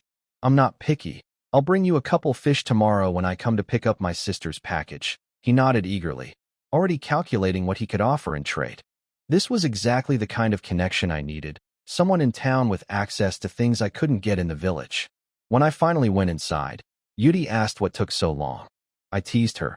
I was trying to find you a husband. Her face turned bright red. Mom, look what he's saying. Mom took my side, of course. At your age, I already had your oldest sister. That young mailman has a good job and good looks. He probably wouldn't even look at a country girl like you.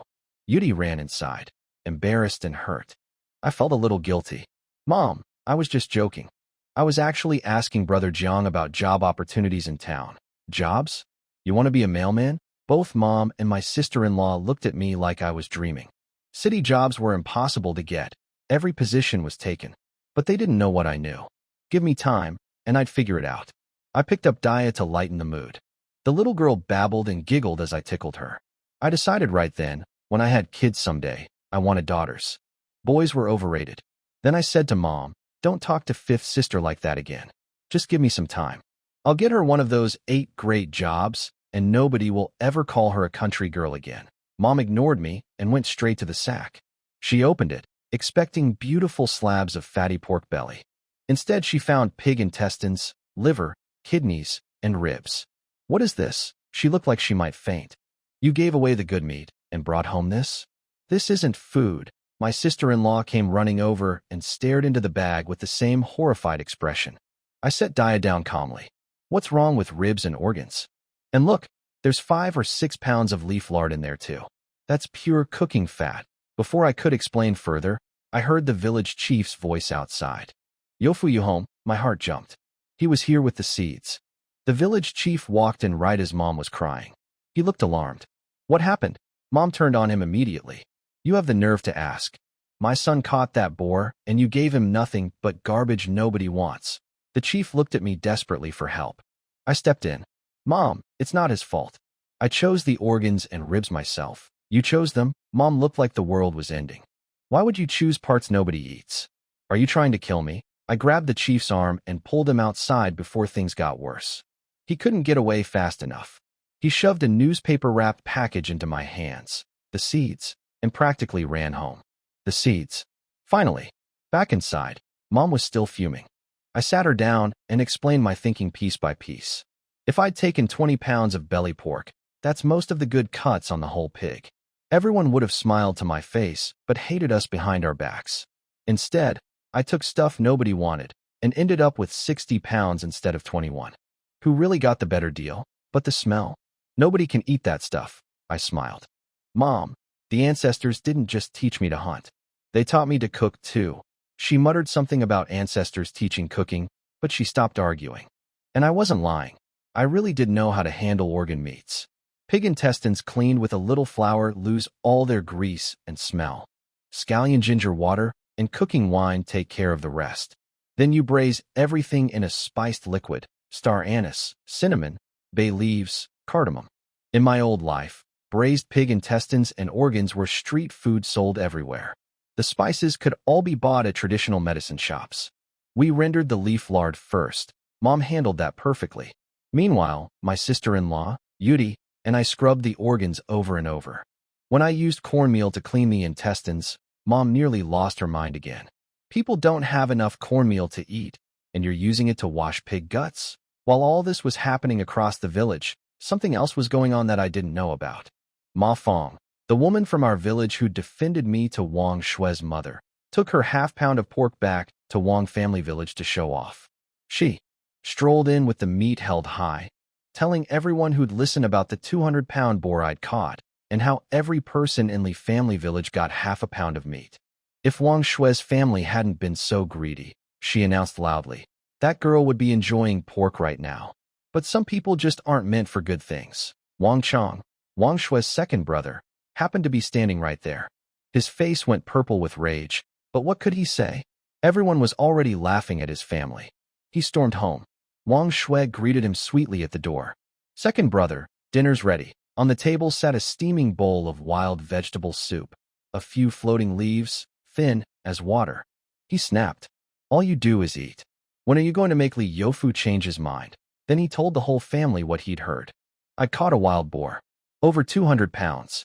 Given meat to every single person in Li family village. Chun Xiaoying froze. Wang Jun froze. Wang Lei froze. Even Wang Shui stood there like she'd been turned to stone. Back at the Wang house, Chun Xiaoying was losing her mind. 200 pounds of meat, and he doesn't send us any? What does he think he's doing? She ordered Wang Shui to go to my house right now and demand half a side of pork. Wang Shui protested. I was still angry and wouldn't even talk to her. But her mother didn't care. Then the brothers started scheming. Wang Chong suggested forgetting about the bride price entirely. Li Youfu can hunt. If Wang Shui marries him, we'll never run out of meat. Wang Jun panicked. Without bride money, how would he afford his own wife? But Wang Lei had an idea. Skip the cash, and instead demand that I give the Wang family half of everything I hunted. Forever. Chun Xiaoying's eyes gleamed. Tell Li Youfu we don't want a single cent of bride price. But every time he catches something, half goes to us. Wang Shui's face lit up. No bride price. I'd definitely agree to that. And sharing half the meat with her family? That was just being a good wife. If I'd known what these people were planning, I would have told them to take a long look in the mirror.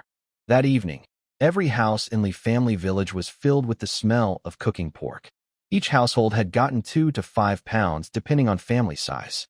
Mom rendered the leaf lard into a full enamel jar of cooking oil, with plenty of crackling left over for snacks and stir-fry. She sliced some lean meat and fried up a proper dish. It was the kind of meal we'd normally only eat during New Year. The only disappointment was the cornmeal buns. Every bite scratched my throat going down. I could barely manage two. I needed rice and wheat flour. Fast. After dinner, I went to my room and unwrapped the newspaper package from the village chief. My heart nearly exploded with joy. Over a dozen different types of seeds. I could recognize corn, wheat, rice, peanuts, and soybeans among them. This was everything I needed. I entered the Spirit Spring space immediately, seeds in hand.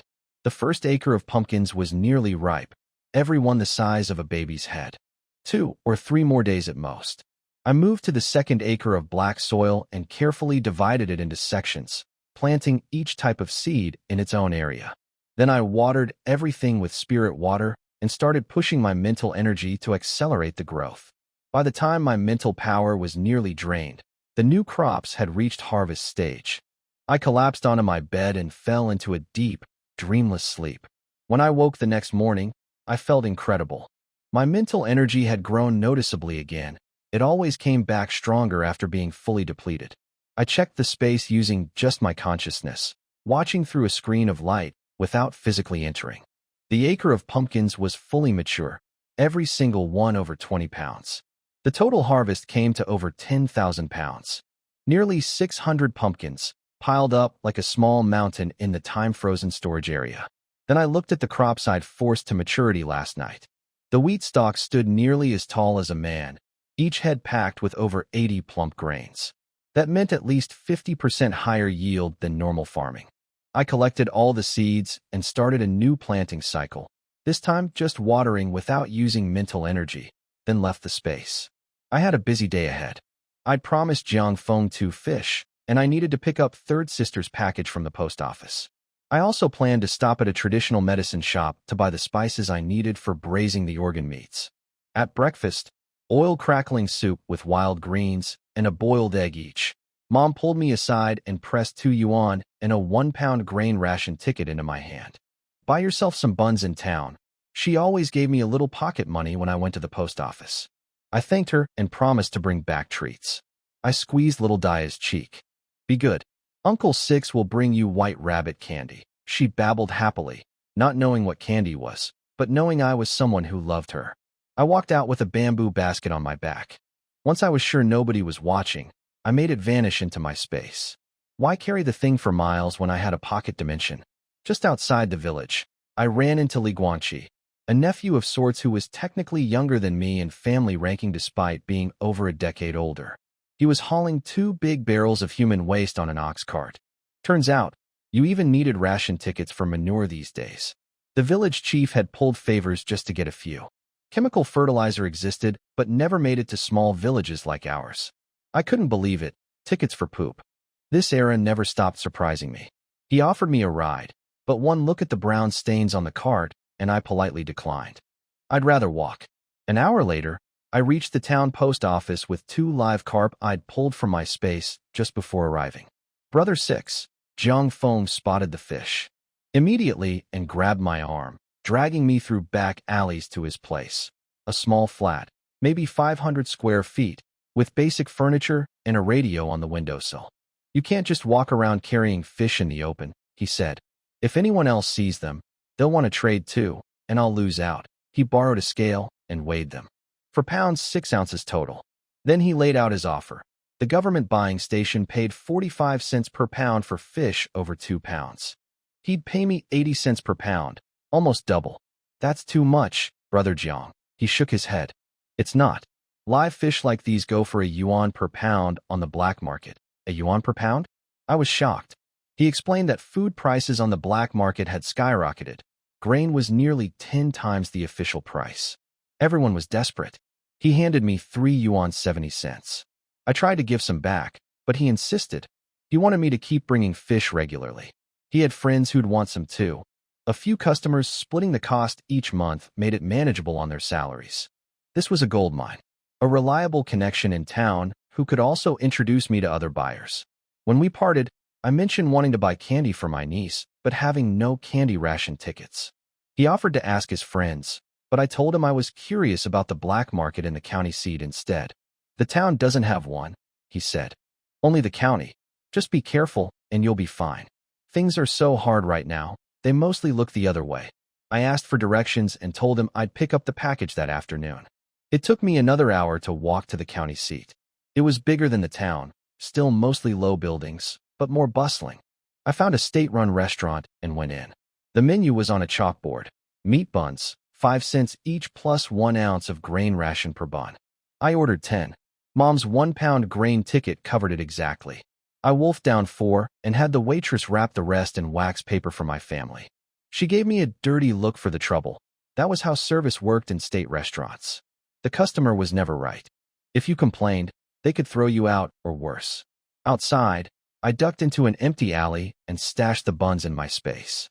Then I pulled out a change of clothes and a bamboo basket.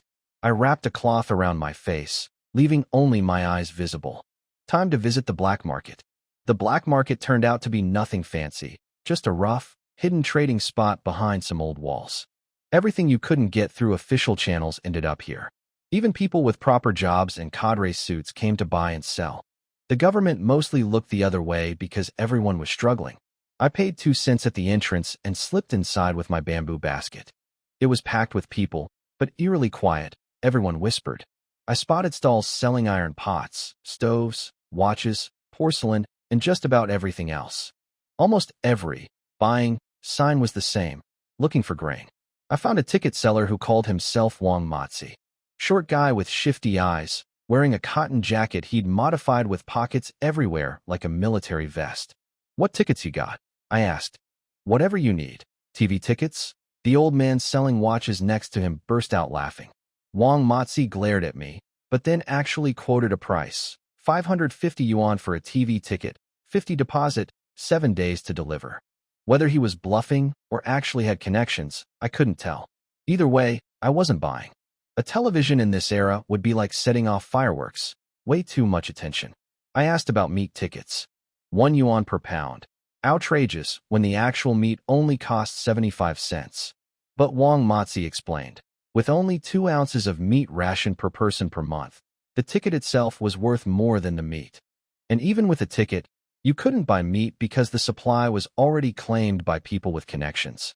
Then he dropped the grain prices. Rice and white flour that officially cost about 14 cents a pound were going for 2 yuan 70 on the black market.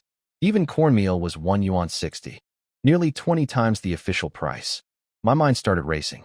I had over 10,000 pounds of pumpkins sitting in my space. At even 50 cents a pound, that was 5 or 6,000 yuan. In this era, that kind of money could buy a traditional courtyard house in Beijing, worth over 100 million in the future. I bought all his cigarette tickets, 11 premium, 14 standard, for 3 yuan 60. I'd been a pack-and-a-half-a-day smoker in my old life, and had been going through withdrawal for days. Then all his liquor tickets, 7 premium ones that could buy mitai, 11 mid-tier for brands like Wuliangye, at a total of 12 yuan 50. Added to the cigarette tickets, the bill came to 16 yuan 10 cents. I don't have cash, I said. Can I trade pumpkins? Wang Mozi's eyes nearly popped out. Pumpkins? I lifted the cloth off my basket. 2 massive pumpkins, 25 pounds each. The old watch seller next door practically leaped over. Me next. Me next. Wang Mozi shoved him back. He came to me first. He pulled me around the corner and suddenly became my best friend. Brother, forgive me. I didn't realize what I was dealing with. Please, let's do business. We settled on 50 cents per pound for the pumpkins. 2 pumpkins covered most of the tickets, plus I cleaned him out of other useful coupons, salt tickets, candy tickets, pastry tickets, soap tickets, cloth tickets. The remaining difference he paid me 2 yuan 20 in cash. Then the watch seller rushed over. My turn. I'll trade a watch for pumpkins, 3 of those big ones, or 24 pounds of cornmeal. I did the math quickly. 24 pounds of cornmeal at black market prices was about 38 yuan. 3 pumpkins at my price was about 37.50. Close enough. The watch was about 80% new. Easily worth 50 yuan if he wasn't desperate. Deal, I said. But my pumpkins are stashed in the woods outside. Come with me, see them first, then hand over the watch. I obviously couldn't pull pumpkins out of thin air in front of people. I'd need to step away and stage the handoff carefully. The watch seller agreed to the deal. Wang Mozi came back with burlap sacks, and we traded. Tickets for pumpkins, smooth and simple. When he asked if I had more pumpkins, I told him no, just the last 3 were for the old man. Wang Mozi looked like he wanted to cry. He gave me his pitch. I'm here every day. Whatever tickets you need, come find me. Just ask for Wang Mozi. I told him to save me a bicycle ticket for next time. He whipped one out right there, 115 yuan. That was only about 9 pumpkins. I was tempted, but I'd already said I was out, so I held off. Do you buy wild boar meat? I asked casually. His eyes went wide. You have boar meat? Anything edible, I'll take. I promise you a fair deal. I nodded and left with the watch seller. What I didn't know was that the moment I walked out, Wang Mozi went straight to the black market boss, some guy called Brother Gang, and told him everything about me. Brother Gang examined the pumpkins and asked if I had more. Wang Mozi said he didn't think so, but mentioned I'd be back with wild boar. Brother Gang waved off the boar as uninteresting, but told Wang Mozi to notify him if more pumpkins showed up. I'd underestimated how obsessed people were with food. If I kept trading pumpkins, someone would start tracking me. I made a mental note, never again. From now on, everything I sold had to have a believable source. Pumpkins appearing from nowhere was suspicious. Wild game at least made sense. I was a known hunter. The trade with the watch seller went smoothly. I led him to a patch of woods, ducked out of sight, pulled 3 pumpkins from my space, and handed them over. He gave me the watch. We both walked away happy. He thought 75 pounds of pumpkin beat 24 pounds of cornmeal. I thought pumpkins were basically unlimited for me. After making sure nobody was following me, I found a traditional medicine shop and bought all the braising spices, star anise, cardamom, cinnamon bark, bay leaves, and the rest. 60 cents total, enough for 3 batches of braised meat.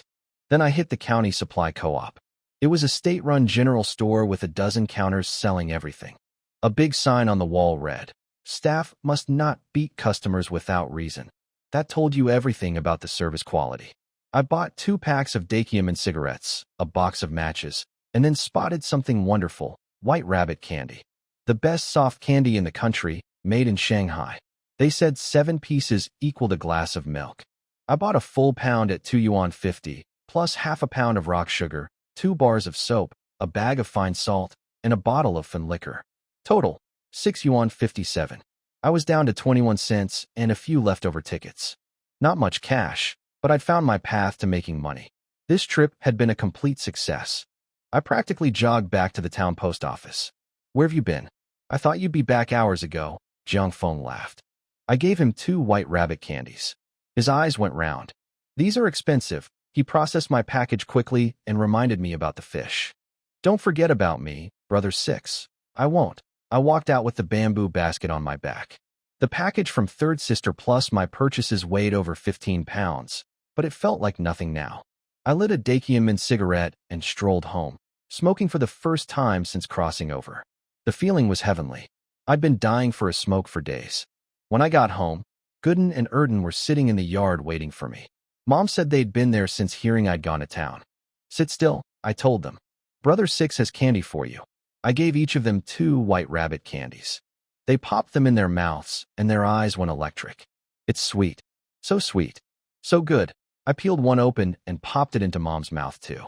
How is it? Sweet, she admitted, then immediately scolded me. Always spending money. When will you learn to save? Then she looked through the basket.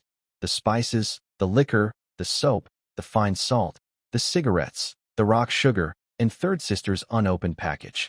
Her expression turned strange. Yufu, come inside. We need to talk about where all this came from. What do you mean, what's going on? I played dumb. Don't act innocent. I gave you 2 yuan and 1 pound of grain tickets. You come back with candy, liquor, soap, spices. Where did the money come from? Where did the tickets come from? I traded for them. Traded what? I told her about selling fish to Jiang Feng. 80 cents per pound, almost double the government buying station's price. 2 fish, for pounds 6 ounces, 3 yuan 70 cents total. Mom's face went through several stages of grief. She started mentally adding up every fish we'd eaten over the past 2 days. At the buying station's price, we'd swallowed about 4 yuan worth of fish. Her expression looked like she was having a medical emergency. From now on, every fish you catch goes to selling. No more eating fish in this house. That's not fish, that's gold. I showed her my empty pockets. It's all gone. I spent everything. I've got 21 cents left. You wasteful little. She raised her hand, but couldn't bring herself to hit me. She just stood there fuming. I put my arm around her shoulders. Mom, money is for spending. I told you. Our life is only going to get better.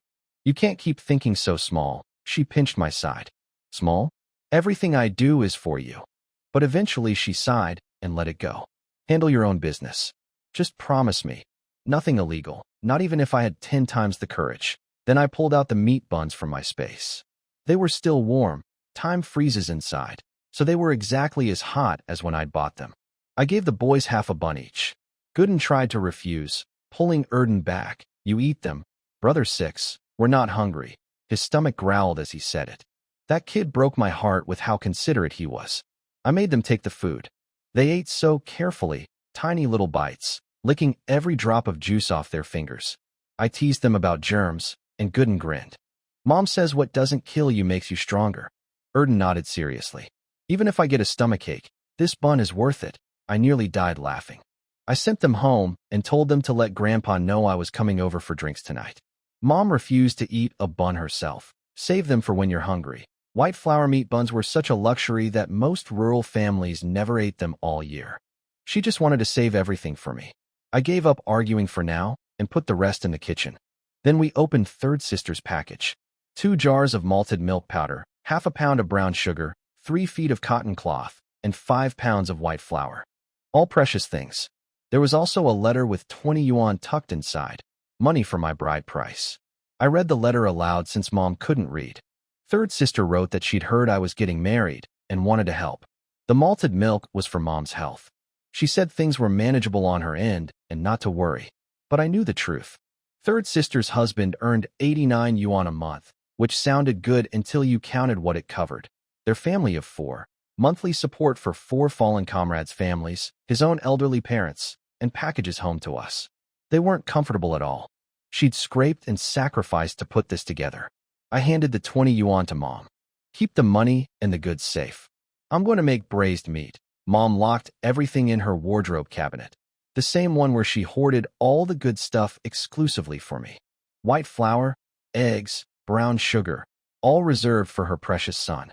My sisters and sister-in-law could dream about it. That was Mom's brand of love, blatantly unfair and completely unapologetic. I went to the kitchen, lit the stove, and got to work. Hot pan, big scoop of rendered pork fat, Then in went the star anise, bay leaves, rock sugar, cinnamon, and all the other spices I'd bought. When the fragrance hit the air, I added water and brought it to a boil. Within minutes, the richest, most incredible braising aroma I'd ever smelled was pouring out of our kitchen and spreading across the entire yard and beyond. The whole neighborhood could smell it. While I was cooking, the village women were walking home from digging wild vegetables, chatting about me. Ma Fong was bragging about how she'd taken her half-pound of pork back to her parents' village and shown it off right in front of Wang Shui's family. She told everyone how their faces looked when they heard about the 200-pound boar. The women all agreed. Wang Shui had missed out. One of them even tried to set me up with her cousin's daughter, 18, good-looking, great figure. She asked my sister-in-law to put in a good word. Then another woman offered to find a husband for Yudi. My sister-in-law shut that down politely. My brother-in-law says he's going to find Yudi a city man, a factory worker at minimum. That killed the conversation dead. A factory worker? That was a different universe from a farmer. Nobody could compete with that. The women exchanged looks and went quiet. Ma Fong recovered first and laughed. Well, Yudi, your name means inviting a younger brother. And looks like your brother is worth inviting. Just keep taking care of him and you'll live well. Everyone laughed. Yudi was blushing like a tomato, but the other women were looking at her with real envy. In a time when most brothers treated their sisters like servants, having one who actually cared for you was rare. Then they all stopped walking. Up ahead, a crowd had gathered outside our yard. Kids everywhere, adults craning their necks. And then the smell hit them. What I asked that? I've never smelled anything this good in my life. My mouth is watering. I can't stop it. My sister-in-law guessed it might be me cooking the organ meats. The women couldn't believe it. Pig guts smell like that? Nobody laughed at the question. They were all in the same boat, swallowing hard, stomachs growling, imagining what food that smelled this good would taste like. Just the aroma alone could make you eat 2 extra cornmeal buns. Even little Dia woke up from her nap, waving her tiny hands. Meat. Meat. I had no idea what I'd unleashed.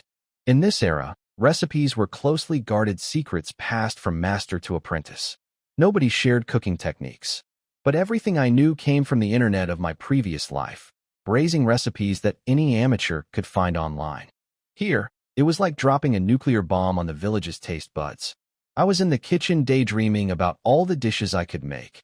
Cold pig ears, stir-fried pork face with peppers, braised intestines, intestine chicken pot, when Mom burst in. What on earth are you making? The smell is unbelievable. Just pig organs, I said casually. Not bad, right? Not bad? The entire village had gathered outside our fence. The yard is full of people, Mom said nervously. What do we do? I walked outside and nearly jumped. A sea of heads was pressed against our fence. Men, women, kids, all staring at our kitchen door. The swallowing sounds were almost comical. Yofu, what are you cooking? That smell is insane. Half-grown boys were practically drooling on the ground. I smiled. Just some braised organ meats. Nothing special. That's organ meat? No way. I brought out the pot to show them. The meat glistened, deep reddish brown, soft and bouncy, fragrant beyond description. Pig heart, pig stomach, pig intestines, all transformed. Everyone stared in disbelief.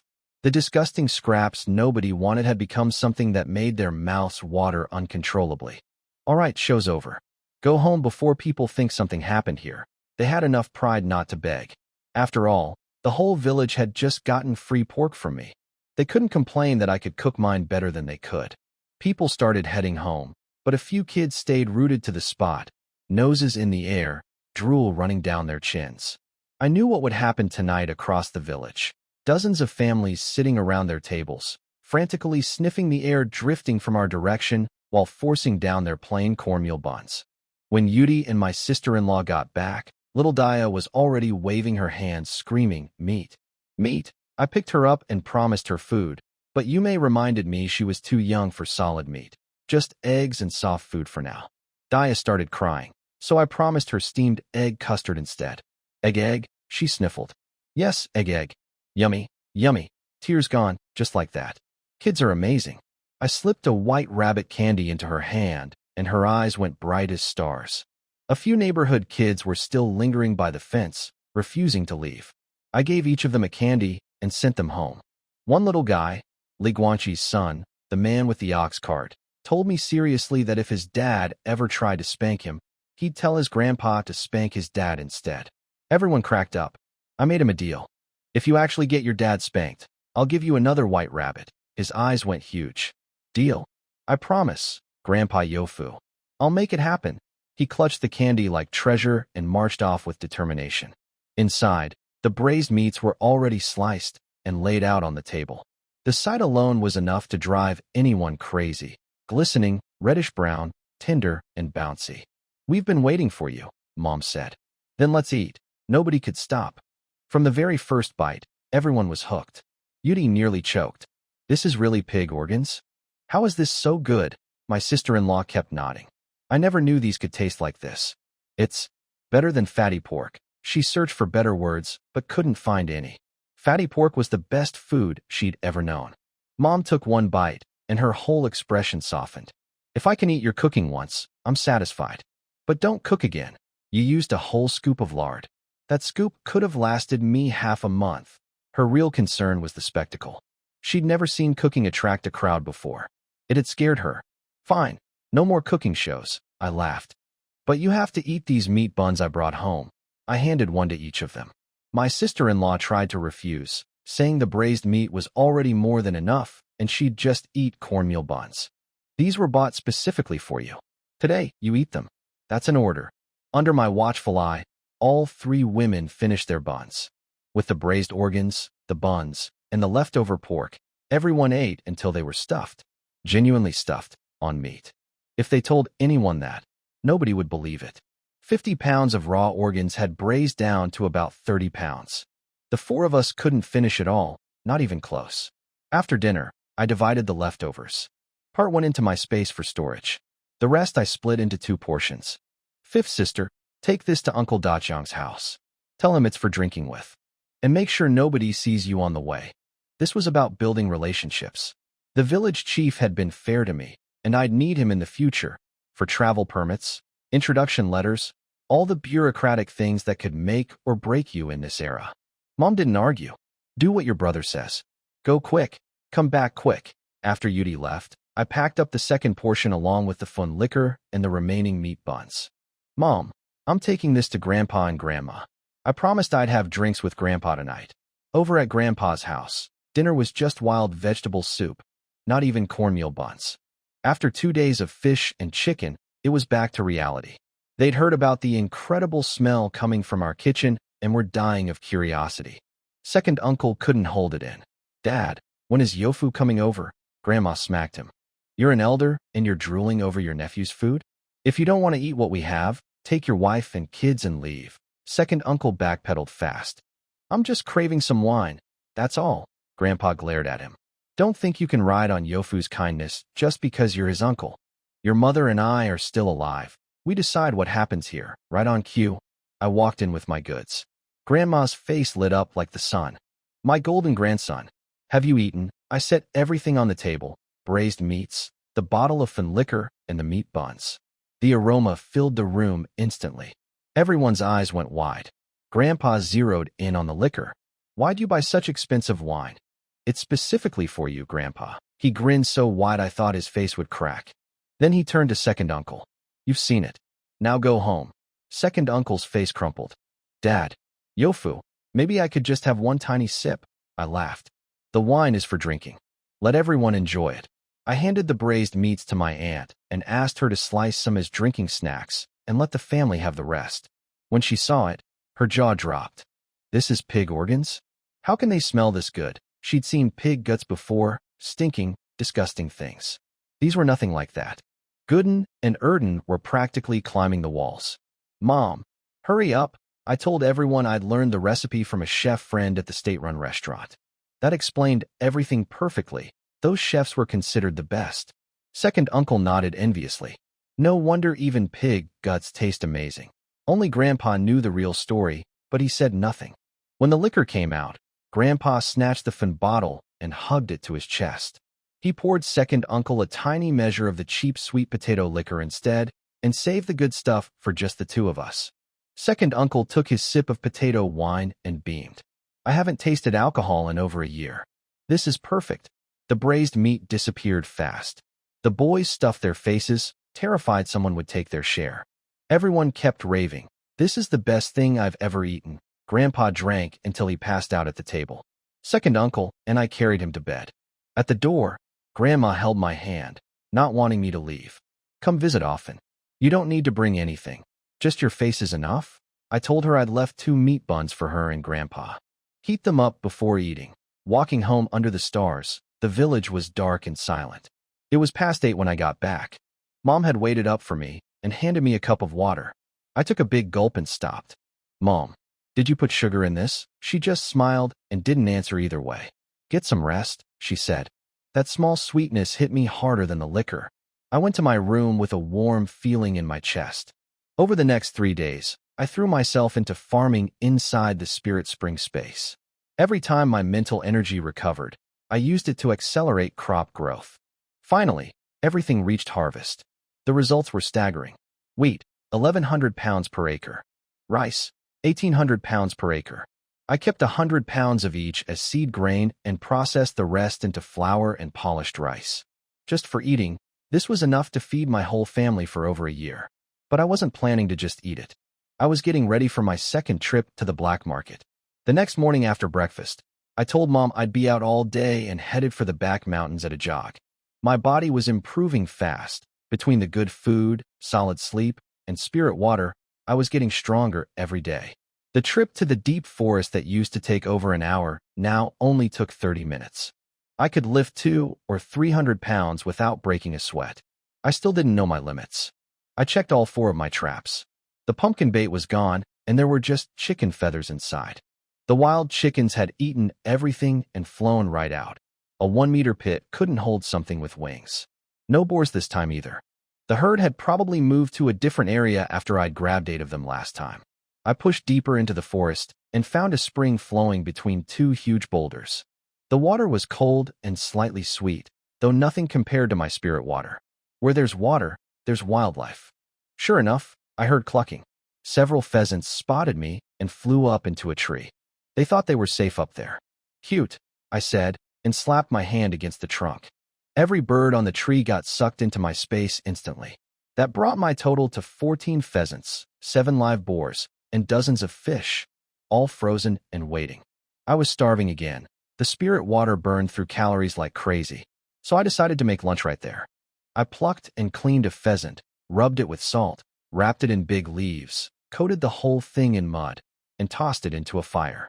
While that cooked, I grilled a fish on a stick. The fish came out tender and delicious. Then I cracked open the mud ball, beggar's chicken.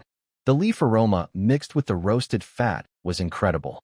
Even with just salt, it tasted like proper roast chicken. I demolished the whole thing. After washing up in the spring, I headed down the mountain toward town. It was around noon when I reached Jiangfeng's place. Inside, 3 young men were just finishing off a fish, one of mine.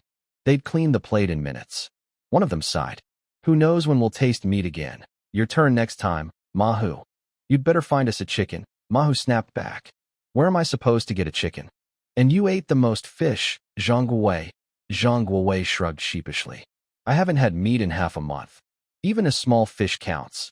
Then they turned on Jiang Feng. Where had the fish come from? He told them about me, the fisherman from Li family village. Mahu perked up immediately. His father-in-law's birthday was coming, and he needed a gift. "Ask your guy if he has more fish." Jiang Feng nodded, then casually mentioned I could also get wild game. Both men froze. "What?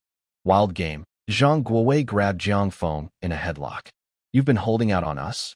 We've been eating cornmeal buns for weeks, and you have a connection for wild meat." That's when I knocked on the door. "Brother 6. How'd you find me? You weren't at the post office, so I came here. I brought some wild game for you." Jiang Feng introduced his 2 friends, Mahu and Zhang Guowei, both young working men, clearly desperate for anything with protein. Mahu got straight to the point, though a bit awkwardly. "Old 6, I heard you can get wild game. Could I buy some from you? Pheasant, rabbit, boar, anything.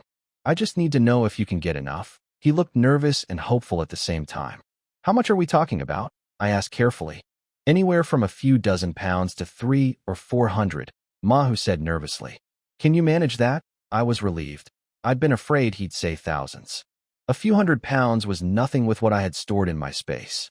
It turned out Ma, whose father-in-law ran the logistics department at a research institute under the county's Science and Engineering Commission. Hundreds of people worked there, and they had a full cafeteria with plenty of money and ration tickets, but no actual food to buy. His father-in-law had been complaining about the impossible supply situation, and Ma, who wanted to help. Even better, Ma, who explained that the institute had official authorization for independent rural procurement. Selling wild game to them wouldn't count as black market trading. It would just be unplanned materials. He could even get me an official purchasing certificate. I played it cool. Would that be too much trouble? Inside, I was doing backflips.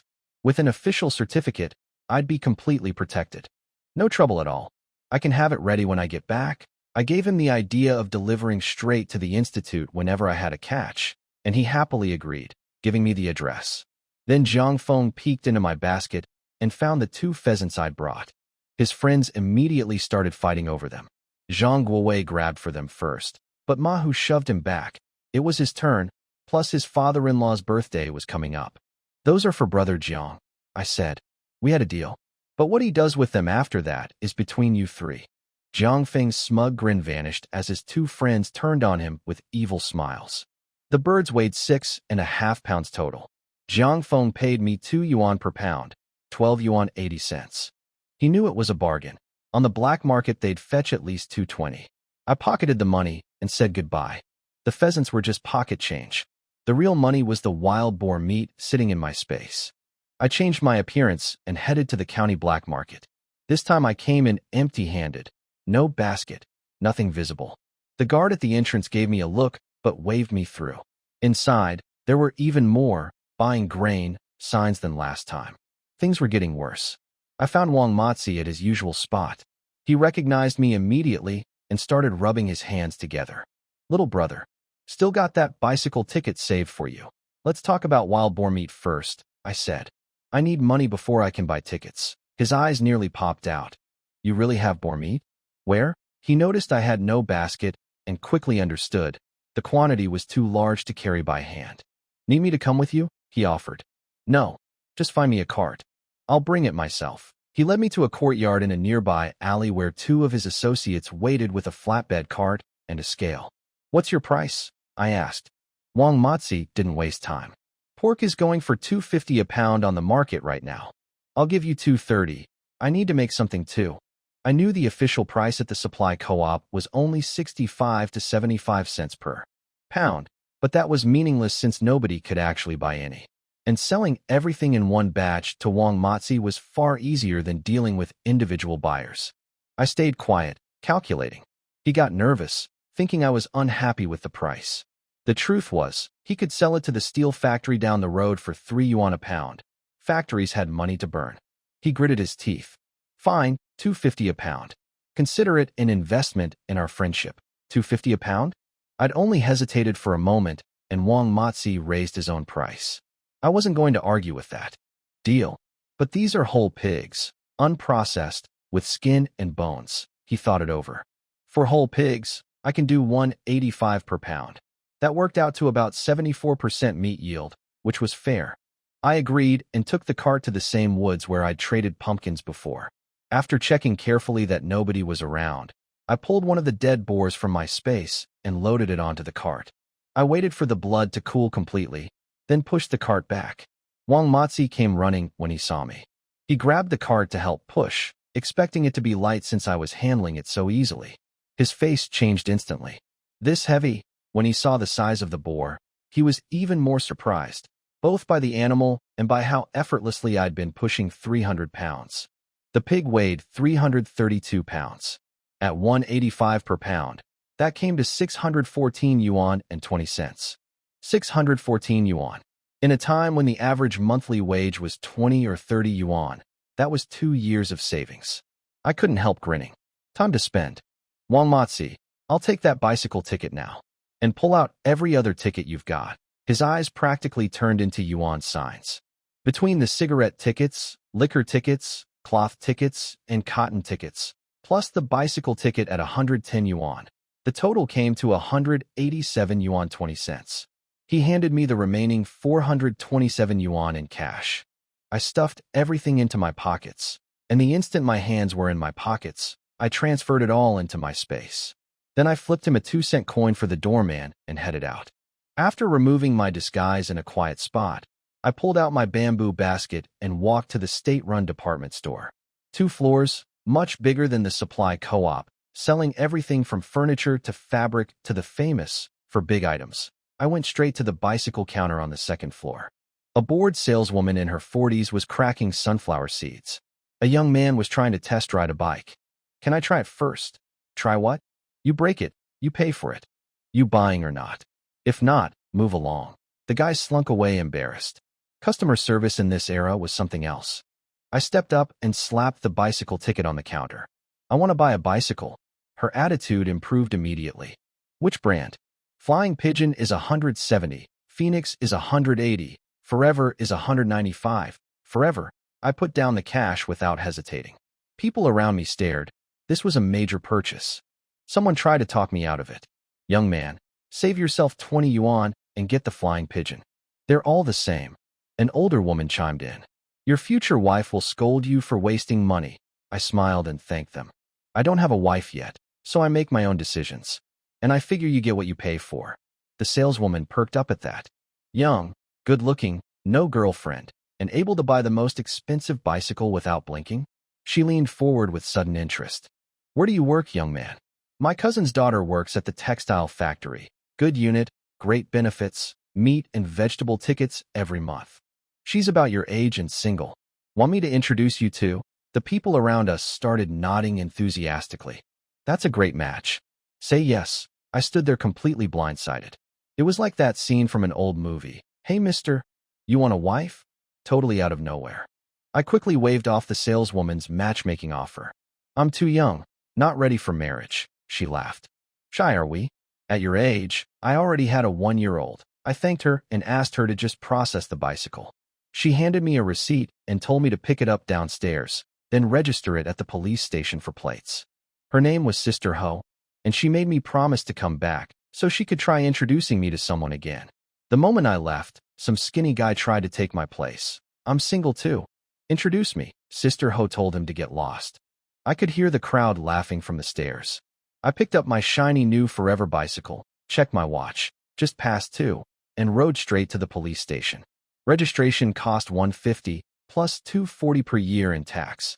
I got a little stamped booklet, just like a car registration in the future. Riding through the streets felt incredible, fast, effortless, and everyone stared. But I wasn't planning to ride it home. Lee Family Village had never seen a single bicycle. If I showed up on one, the whole village would explode with questions I couldn't answer. Until I had a believable explanation for my money, I needed to keep things quiet. I rode to a fishing supply shop first. 4 hooks at 2 cents each, 2 floats at 3 cents, and a fish basket for $150.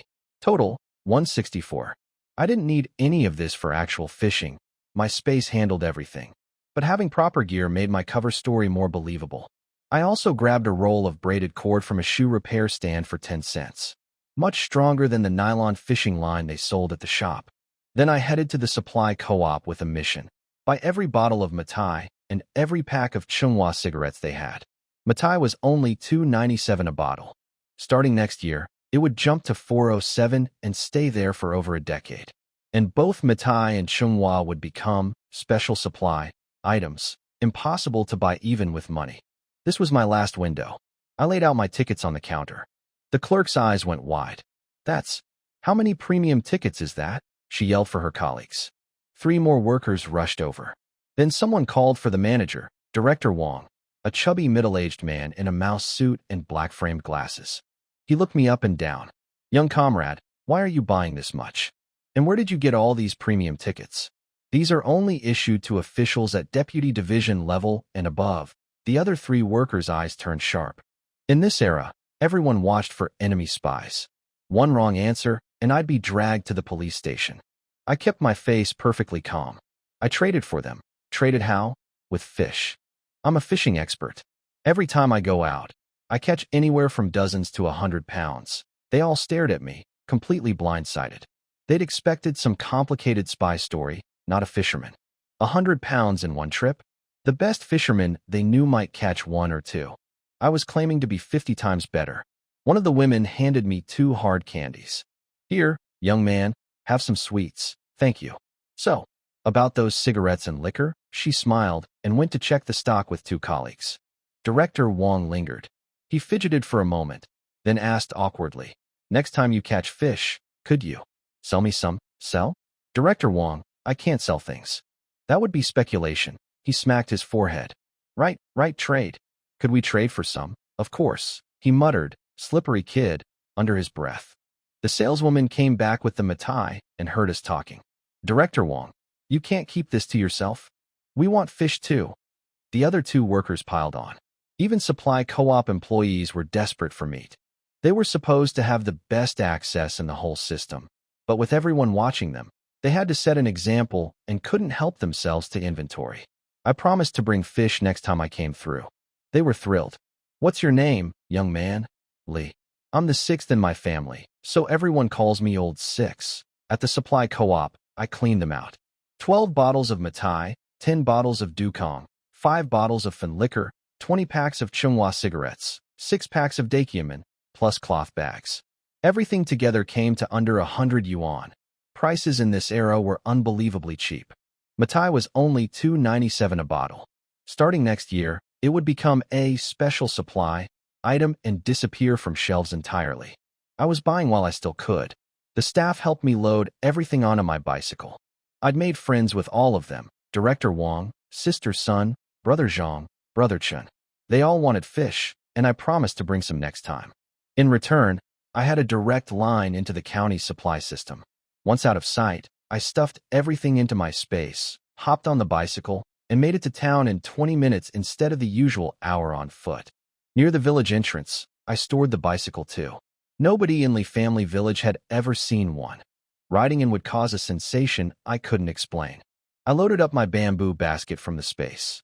30 pounds of rice, 30 pounds of white flour, 6 bottles of liquor, 2 fish. First stop, Grandpa's house. Grandma scolded me for bringing too much. We haven't even finished the last batch of meat. When I pulled out the rice and flour, both of them went silent. Their mouths hung open. Then the liquor.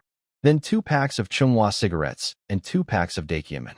Grandpa lit up a filtered cigarette for the first time in his life and took a long drag. I've never smoked anything with a filter. My grandson treats me better than my own son ever did. That stung a little. My father had disappeared over 2 years ago, went looking for work, and never came back. No letters, no word. In the original Li Youfu's lifetime, there was never any news. Even if Dad isn't here, I said quietly, you still have me. I'll take care of his share of being a good son. Grandma wiped her tears. Grandpa told me to hide everything quickly and not let anyone see. I explained how I'd traded fish for grain with city workers. They had money and ration tickets, but no actual food, while we had nothing but needed everything. The fish bridged the gap. Grandpa asked only one question. Will this get you in trouble? The people I'm trading with are a supply co-op director and a research institute official. If it were illegal, they wouldn't risk their iron rice bowls. That satisfied him. Back home, I brought even more, 50 pounds each of rice and flour, 2 pheasants, and 2 fish. When Yudi saw me staggering and loaded down, she blurted out, "Did you rob someone?" Mom smacked her on the head. Could a robber get rice and flour? Close the gate. The 3 women dragged the bags inside with shaking hands. This wasn't ordinary flour either. It was pure white, no bran, finer than anything they'd ever seen. I sat there playing with Dia like nothing had happened. Call me Uncle Six and I'll give you candy. Candy? Yummy. Mom pulled me into the back room. Where did all this come from? I gave them the same fish trading explanation. Yudi couldn't believe city people would trade premium grain for fish. They must be crazy. I'd never give up rice for some fish meat. They couldn't understand the economics. City workers had guaranteed rations and salaries, but nothing to spend them on. Meanwhile, my fish filled a gap that money couldn't. Mom finally accepted it and handed control to me. From now on, this family does whatever Yofu says. Then tonight we eat white flour steamed buns and stewed chicken, I announced. Yudi practically flew into the kitchen to help my sister-in-law. I lit a Chunghwa cigarette and leaned back in my chair. Mom noticed. Her son was smoking now, but she let it slide. What man didn't smoke? She brought me sweetened water again. I mentioned I'd sent rice and flour to Grandpa's house too. She nodded approvingly. That's the right thing. Your father's been gone 2 years. Your grandparents have been depending on your second uncle's family. It's good you're stepping up. Then she surprised me. Now that you're doing well, you need to look after your older sisters too. I've been thinking the exact same thing. I'm planning to visit second sister tomorrow. Mom agreed to let Yudi come with me to visit second sister tomorrow. Just then, dinner arrived. A full pot of chicken soup and white flour steamed buns. Real white flour, soft and fragrant. After days of throat-scraping cornmeal buns, this was heaven. While we were eating, something bumped against the gate. I went to check, still chewing on half a bun. When I opened the door, my stomach dropped. It was Wang Shui. She looked terrible. Hollow cheeks, dull skin, clearly hadn't eaten properly in days. But what struck me most was the way she stared at me. I'd changed too, filling out, skin glowing, full of energy from the spirit water and decent food. I could tell she barely recognized me. She sniffed the air. Chicken soup. Her eyes went to the white bun in my hand. I could see the hunger and fury fighting inside her. What do you want? I said flatly. She swallowed hard. Brother Yofu, I haven't eaten yet. I rushed over to tell you good news. My mother agreed. No bride price at all. Not a single cent. We can get married. She stood there with her head down, looking shy and sweet, probably thinking this was her trump card. No bride price. How could I possibly refuse? I finished my bun and looked her dead in the eyes. Whether you've eaten is none of my business. And even if you paid me to marry you, I still wouldn't do it. Now leave. Who's there? Mom called from inside. Nobody, Mom. Keep eating. But she was already at the door. The moment she saw Wang Shui, she exploded. You again? My son already told you. We have nothing to do with your family. Come near him one more time, and I'll scratch your face off. You want me to call the whole village to watch you throwing yourself at my son? Get out. I pulled Mom back inside, grinning. You had to love her. Wang Shui stood outside the gate, hair disheveled, face ashen. Her last card had been played, and it meant nothing. No bride price, and I still didn't want her. She'd smelled the chicken soup, seen the white flour buns, and realized the life she'd thrown away. But instead of reflecting on her own family's greed, all she felt was rage. In her mind, I'd ruined her family's reputation and now refused to take responsibility. Everything was my fault. She stormed home full of hatred, head spinning with the smell of chicken soup and the image of those perfect white buns. Back at the table, 3 pairs of eyes were locked on me. Why does that girl keep coming here? Mom demanded. Yudi asked carefully, Brother, you don't still have feelings for her, do you? I nearly spat out my soup. Are you crazy? I'd rather stay single my entire life than marry that woman. Mom started threatening to find a matchmaker for Yudi, and my poor sister went pale with terror. I quickly stepped in. Mom, I was joking. Don't. I meant it seriously, though. In the original life, when the family couldn't scrape together the 100 yuan bride price, they'd sold fifth sister's future for 20 yuan, married her off to some violent old man in the mountains. She was never heard from again. I would never let that happen. Even if I never married, I wouldn't touch Wang Shui. But don't worry, with everything the ancestors taught me, do you really think I can't find a wife? When I do get married, I'll bring home a beautiful, educated city girl who'll be a perfect daughter-in-law. Mom grinned from ear to ear, pretending not to care. If you can bring home any wife at all, I'll burn incense to thank the heavens. Then I turned to Yudi. Fifth sister, I was kidding earlier. After we visit second sister and first sister, I'm going to find you a proper job. Really? Yudi's face lit up with hope. Mom shut it down immediately. What do you mean, really? Your brother doesn't even have a job himself. If there's a job to be found, he goes first. You stay home, dig wild vegetables, and help around the house. Stop dreaming. Yudi's face went white. My sister-in-law looked away. As a married-in wife, this wasn't her place to speak. Yudi was selfless as always. Mom's right, little brother. Don't worry about me. If you find a job opportunity, take it yourself. Once you're a city man, you can find a city wife. I looked at Mom. Do you really think I'll be stuck as a farmer forever? That I can't find work? That hit her nerve. Mom would sell everything, sacrifice all her daughters without blinking, if it meant getting her son out of the countryside. She'd always believed in the fortune teller's words from when I was born. This child is destined for great fortune. She backtracked. That's not what I meant. Good. Because a little county job wouldn't even satisfy me. I'm aiming for the provincial capital, or maybe Beijing itself. If I settled for some small town position, The ancestors who taught me all these skills would be so disappointed they'd climb out of their coffins. Don't you dare joke about the ancestors. Mom slapped her hand over my mouth. You're going to burn incense and apologize right now. Yudi and my sister-in-law went pale at the coffin image. Yume clutched Dia tight. I laughed. Relax, I'm kidding. Then I got serious with Yudi. Fifth sister, don't feel guilty. We're family. Same mother, same blood. I can't sit here eating well while you suffer. You've always given me everything good you had. I remember all of it. Her eyes filled with tears. I'll be good to you my whole life, little brother. Don't cry. It's not a big deal. And I meant it. Getting a job in this era wasn't that hard if you had money. Work positions could be inherited or transferred, which meant job slots could be bought privately. 300 yuan wouldn't buy one. Try 500. 500 wouldn't work. 1,000 yuan could get you almost any position in the country. Money wasn't my problem anymore.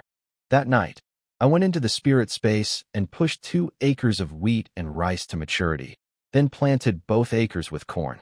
Corn was the main grain most people ate, but they ground up the whole cob, husks, stalks, everything, into that terrible, scratchy cornmeal. Pure corn flour existed, but was considered a luxury. My spirit-powered grinding produced flour so pure and fine that eating it was wonderful, but selling it would raise eyebrows. I'd need to be careful. The corn harvest was impressive, over 4,200 pounds from 2 acres. I kept 200 as seed and ground the rest into pure corn flour, keeping the rough husks separate in case I ever needed to make the common coarse version. The next morning, we ate quickly, leftover chicken soup, steamed buns, and eggs. While eating, I mentally harvested the corn in my space. I packed the basket with 10 pounds of rice, 10 pounds of flour, and a handful of white rabbit candies for second sister. Hidden in my space, I had another 30 pounds of corn flour ready. Mom came out with the leftover wild chicken and tucked it into the basket. Take this to your second sister too. Thanks, Mom. We're heading out. Yudi insisted on carrying the basket herself, all 20-some pounds of it. She refused to let me touch it. I'd planned to store everything in my space and carry an empty basket, pulling things out before we arrived, but she wouldn't let go. The walk was over 15 miles. It would take us until nearly noon. My body felt fine thanks to the spirit water, but Yudi was sweating after a while. Then she pointed ahead excitedly. Look, we're almost there. That's second sister's house, 2 mud brick rooms behind a low fence. In my previous life, I'd visited a few times, but always showed up empty-handed. This time felt completely different. Second sister, are you home? A boy came out. My nephew Dahu, second sister's older son. Yudi greeted him warmly, but he just stood there stiff and angry. When I offered him candy, he wouldn't even look at it. Why are you here? His voice was cold and hard. Then second sister came out of the house, and my heart sank. There were bruises on her face. What happened to your face? I demanded. Did your husband hit you? Where is that bastard? In the previous life, second sister had been beaten to death by her husband. Seeing those bruises made my fists clench. She forced a smile and lied, said she tripped. Then she changed the subject, asking about my marriage situation and telling me to listen to Mom. She was doing what she always did, pretending everything was fine. Then Daha broke. Mom, we don't have any food. Era's been sick for 2 days. His voice cracked with anger, and he glared at me. Every time you people visit, nothing good happens. Mom gave her cornmeal to your family, and now Eru doesn't even have a single bite to eat. His words hit me like a truck. In the original timeline, second sister had secretly brought us cornmeal. I'd only just learned about it days ago. Now her own child was starving and sick because of it. Where is Eru? I asked. Take me to him. Now, let go of me. This is your fault. I pushed past him into the house. The inside was heartbreaking. No decent furniture, newspaper pasted on crumbling walls, a broken plank bed, and a stool with a bowl of cold vegetable soup on it. Eru was lying on the bed, eyes closed, face bright red. I touched his forehead, burning hot. Definitely a high fever. Why haven't you taken him to the hospital? I turned on my sister. Hospitals cost money. I don't have any. Kids are tough, he'll pull through. In the original life, I vaguely remembered that Eru had grown up mentally disabled. Was it this fever that damaged his brain? If we didn't act now, this child's entire future could be destroyed. I wanted to shake some sense into her, but yelling wouldn't help. I softened my voice. Second sister, go find an ox cart right now. I'll handle everything else. Yudi grabbed her arm. Listen to him. Go. She hesitated for only a second, then ran outside like her life depended on it. I wrapped Eru in his blanket and picked him up. Dahu blocked the doorway. You're really taking him to the hospital? Yes. Come with us if you don't believe me. He nodded seriously and stepped aside. Within minutes, second sister came back with a neighbor, old Lou, and his ox cart. We loaded Eru onto the back. While nobody was looking, I poured a little spirit water into a cup of regular water and gave it to second sister. Keep giving him water. When kids have a fever, they need to stay hydrated. If it turns into pneumonia, things get really dangerous. Old Lou nodded approvingly. The boy's right. Keep giving him water. Second sister fed Eru a few sips. He drank a little, then closed his eyes again. We all climbed onto the cart, and old Lou whipped the ox into a faster trot. An hour later, we reached the county hospital. Second sister, take Eru inside first. I need to talk to old Lou for a moment. She rushed in with Yudi and Dahu, calling for a doctor. Please, he's been burning up for 2 days. The doctor touched Eru's forehead and frowned immediately. What kind of parents are you? The child is this sick and you're only bringing him now. He took Eru's temperature. 39.8 degrees. This is dangerously high. Outside the hospital, I gave old Lou a Chunghwa cigarette and 2 yuan for his trouble. He tried to refuse the money, said a good smoke was reward enough, but I insisted. Then I asked him for one more favor. When you get back, tell my brother-in-law Zheng Jihong something for me. Tell him his son is at the county hospital and I'll cover everything. But the matter of him hitting my sister? That's not over. I dropped the cigarette, and walked inside without waiting for his reaction.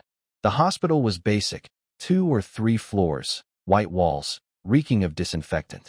I found second sister and the others quickly. She and Dahu were on their knees begging the doctor to save Eru. What are you doing? Get up. I pulled them to their feet and turned to the doctor. What's causing the fever? Viral? Bacterial? Can we start with a fever-reducing injection?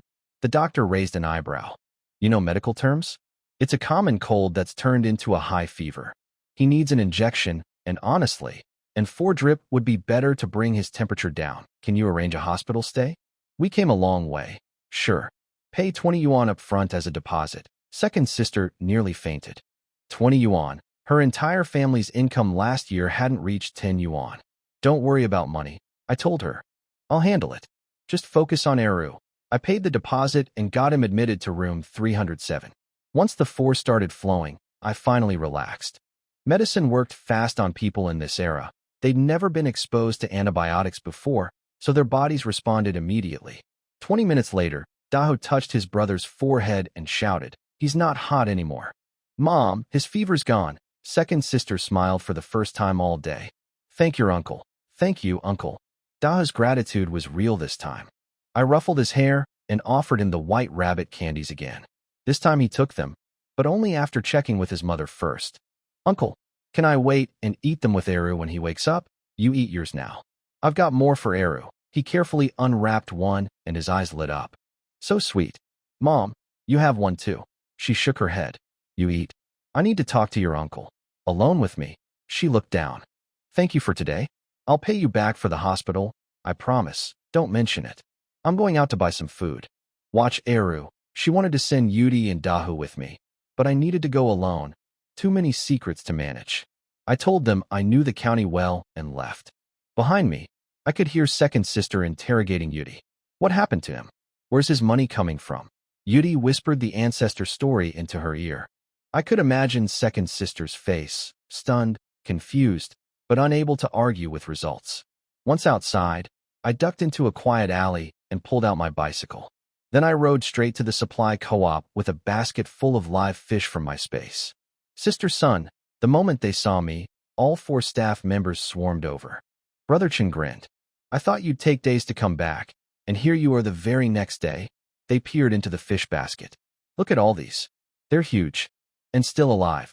Director Wang came out and immediately took charge. "Don't all crowd around here. Someone go watch the front. We'll weigh everything, then figure out how to split it." Zhang Chunlei got stuck with guard duty. "Why me?" he protested. "The fish aren't going anywhere. Now go." He trudged to the door, then turned back. "Don't cheat me out of my share." I couldn't help laughing. These people were hilarious. At the supply co-op, The staff weighed my fish. 13 fish, 52 pounds total. Director Wong offered 90 cents per pound, even more than the black market price, since mine were alive and fresh. I told him to keep it at 80 cents, but asked if I could trade some fish for supplies instead of all cash. I needed a thermos, a couple of enamel mugs, some aluminum lunchboxes, and grain ration tickets. Wong smiled. You've got some appetite, kid. You know all that stuff needs tickets too, right? That's why I'm asking you, Brother Wong. He laughed and agreed. Sister Sun and Brother Chen even chipped in their own grain tickets, a pound each, plus 2 from Wong.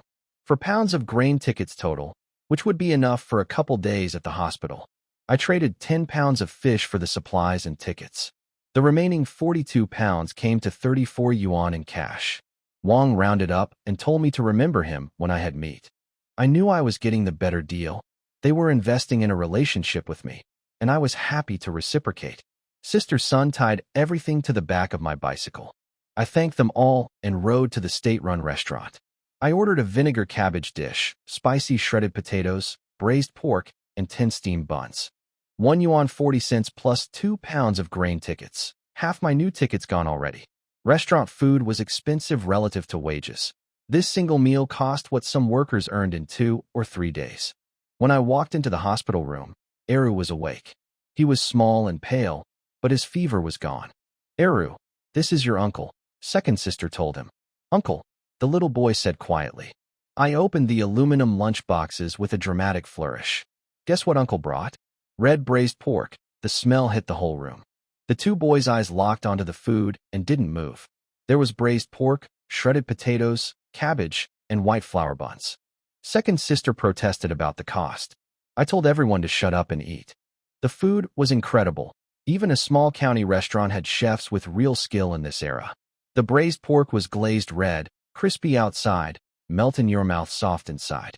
Even little Eru, fresh from his fever, ate with grease all over his face. I ate 3 buns. The other 4 split the remaining 7. Every last drop of sauce was mopped up with bread. Nothing was wasted. Thank you, Uncle, both boys said together. We're family. Stop thanking me. Then I got serious. I looked at second sister. What are you going to do about Zheng Jihong? She looked confused. What do you mean? He beat you. You can see the bruises on your own face. You think I'm going to let that slide? A man who hits you once will hit you again. Domestic violence only has 2 numbers, 0 and infinity. I don't want to get news someday that he beat you to death. She grabbed my arm in a panic. Don't do anything stupid. He's dangerous. She wasn't worried about her husband. She was worried about me. I stared her down. I'm not doing anything stupid. I'm going to teach him a lesson. And I don't care that the kids are listening. I meant it. Second sister and I shared blood. If Dahu and Eru couldn't understand that their father beating their mother was wrong, then that was their problem, not mine. Yudi thought I was exaggerating about the danger. Come on, he wouldn't actually kill her. He'd go to prison. But I knew the truth. In the previous life, Zheng Jihong beat second sister regularly. Black eyes and swollen faces were normal. He got bolder because he knew her family would never fight back. Then one day, he went too far and killed her. By the time our family found out, 3 months had passed, and she was already buried. The village took his side. No evidence, no justice. I only learned the truth years later from someone else's mouth. By then it was far too late. Second sister's eyes turned red. Part of her wanted me to stand up for her. Part of her was terrified I'd get hurt fighting her husband. She'd been raised on mom's words. A married daughter is water poured out. Don't bring trouble to your family. Take care of your brother. I looked her in the eyes. As long as I'm alive, nobody touches you. When Era gets better, you're coming home with us. Zheng Jihong can come crawling on his knees to apologize and swear he'll never hit you again. Only then do you go back. Otherwise, you and the boys live with us. I promise, as long as I have food, you won't go hungry. I'd thought about telling her to just divorce him. But in this era, a divorced woman carried a terrible stigma. So I took a different approach, planted a seed in her mind that her family would always have her back. That was the difference between this life and the last one. Yudi backed me up. He's right, second sister. Your husband needs to apologize properly. But what about Mom? Second sister asked nervously. I grinned. Mom listens to me now. I run the house. Yudi confirmed it, laughing. It's true. Even I take orders from him. Second sister looked stunned. The little brother she remembered as lazy and useless was now the head of the family? Meanwhile, back at her village, Zheng Jihong came home to an empty house. No wife, no kids, no sound. He started cursing, assuming second sister had run off to her parents' house again. In his mind, he'd been justified in hitting her. She'd given away their last 3 pounds of cornmeal to her family without asking, while their own son was sick. Then old Lu pulled up with his ox cart. Your brother-in-law came today. He took Eru to the county hospital. Your wife and both boys went too. Zheng Jihong's eyes bulged. County hospital? That's impossible. Where would they get the money? I drove them there myself. You think I'm making this up? Zheng Jihong's brain short-circuited. His wife had no money. If the family could have afforded a hospital, they wouldn't have been trying to let the boy tough it out. That meant Li Youfu had paid. But how? That useless kid? Then old Lu delivered my message. Your brother-in-law also said to tell you. The business about you hitting his sister? It's not over. He gave Zheng Jihong one last piece of advice. You've got kids together. Talk things out. Stop using your fists. Then he walked away, leaving my brother-in-law standing there in shock. That's when Zheng Jihong noticed the 2 bamboo baskets in the corner of the yard, the ones Yudi and I had brought. He looked inside. Fish, white rice, white flour. He pinched himself hard. Not a dream. The food was real. Nobody else had visited today. This had to be from his wife's family, the same family he'd been bad-mouthing to everyone, the same brother-in-law he called a useless parasite. He'd beaten his wife over 3 pounds of cornmeal she'd given to her family. And her family had turned around and brought them rice, flour, and fish, things his household hadn't seen in months. He stood there staring at the baskets, not knowing what to feel. Back at the hospital, second sister suggested we check Eru out that afternoon to save money. The kid had bounced back amazingly. Nearly 40 degrees of fever, 1-4 drip, and he was practically back to normal. Kids in this era were incredibly tough, but I wasn't taking any chances. In the previous life, this fever had damaged Eru's brain permanently. Let's wait a bit longer and observe him. I need to run an errand anyway. If he's still doing well when I get back, we'll leave. Second sister offered to send Yudi with me, but I needed to go alone. Too many secrets. I promised Yudi I'd take her shopping in the county next time, then headed out. My destination was the research institute where Mahu's father-in-law worked. The guard stopped me at the gate. I handed him a Chunghwa cigarette and asked him to call Director Qian from the logistics department. One look at the premium cigarette, and his whole attitude changed. I tucked a second one behind his ear for good measure. He trotted off happily. A few minutes later, he returned with a middle-aged man in a pressed mouse suit and polished leather shoes. Director Qian. Square jaw, sharp eyes, the look of someone who'd navigated bureaucracy for decades. Mahu told me about you, he said, leading me to his office. He got straight to business. Can you really get wild game? It's not just me. It's from our whole village, I said carefully. He smiled at that. He was too experienced to believe it, but smart enough not to press. If you can bring me wild game, you'd be doing me a huge favor. My workers haven't seen meat in weeks, and they're getting restless. I'll pay top price. Could I trade for ration tickets instead of cash? He pulled open his desk drawer. My eyes nearly fell out. It was like a ticket treasure chest. Cigarette tickets, liquor tickets, cloth tickets, cotton tickets, pastry tickets, sugar tickets, bicycle tickets, sewing machine tickets, and piles of grain tickets. Take your pick, he said. I'd been wrong about something important, though. He explained that grain tickets were mainly for restaurants and train travel. To actually buy grain from a grain station, you needed a household grain booklet. All my assumptions from the future about how the ration system worked had just been turned upside down. Good thing I learned this now. Director Qian, Uncle Qian, do you want wild boar? His breathing quickened. He grabbed my hand. Yes, absolutely yes. You have no idea how hard my job has become. Workers complain every day about no meat, but there's nothing on the market. I'll pay you 3 yuan per pound. 3 yuan per pound. The research institute clearly had money to burn. I played reluctant. I thought we were trading for tickets. Fine, tickets, cash, whatever you want. Can you lend me a vehicle? I'll have it here before the end of the day. He gave me a 3-wheeled cargo bike. An hour later, I rode back through the institute gates with a massive boar loaded on the back. Workers came running from every direction. Is that pork? Real pork? I haven't tasted meat in a month. Director Qian is a miracle worker.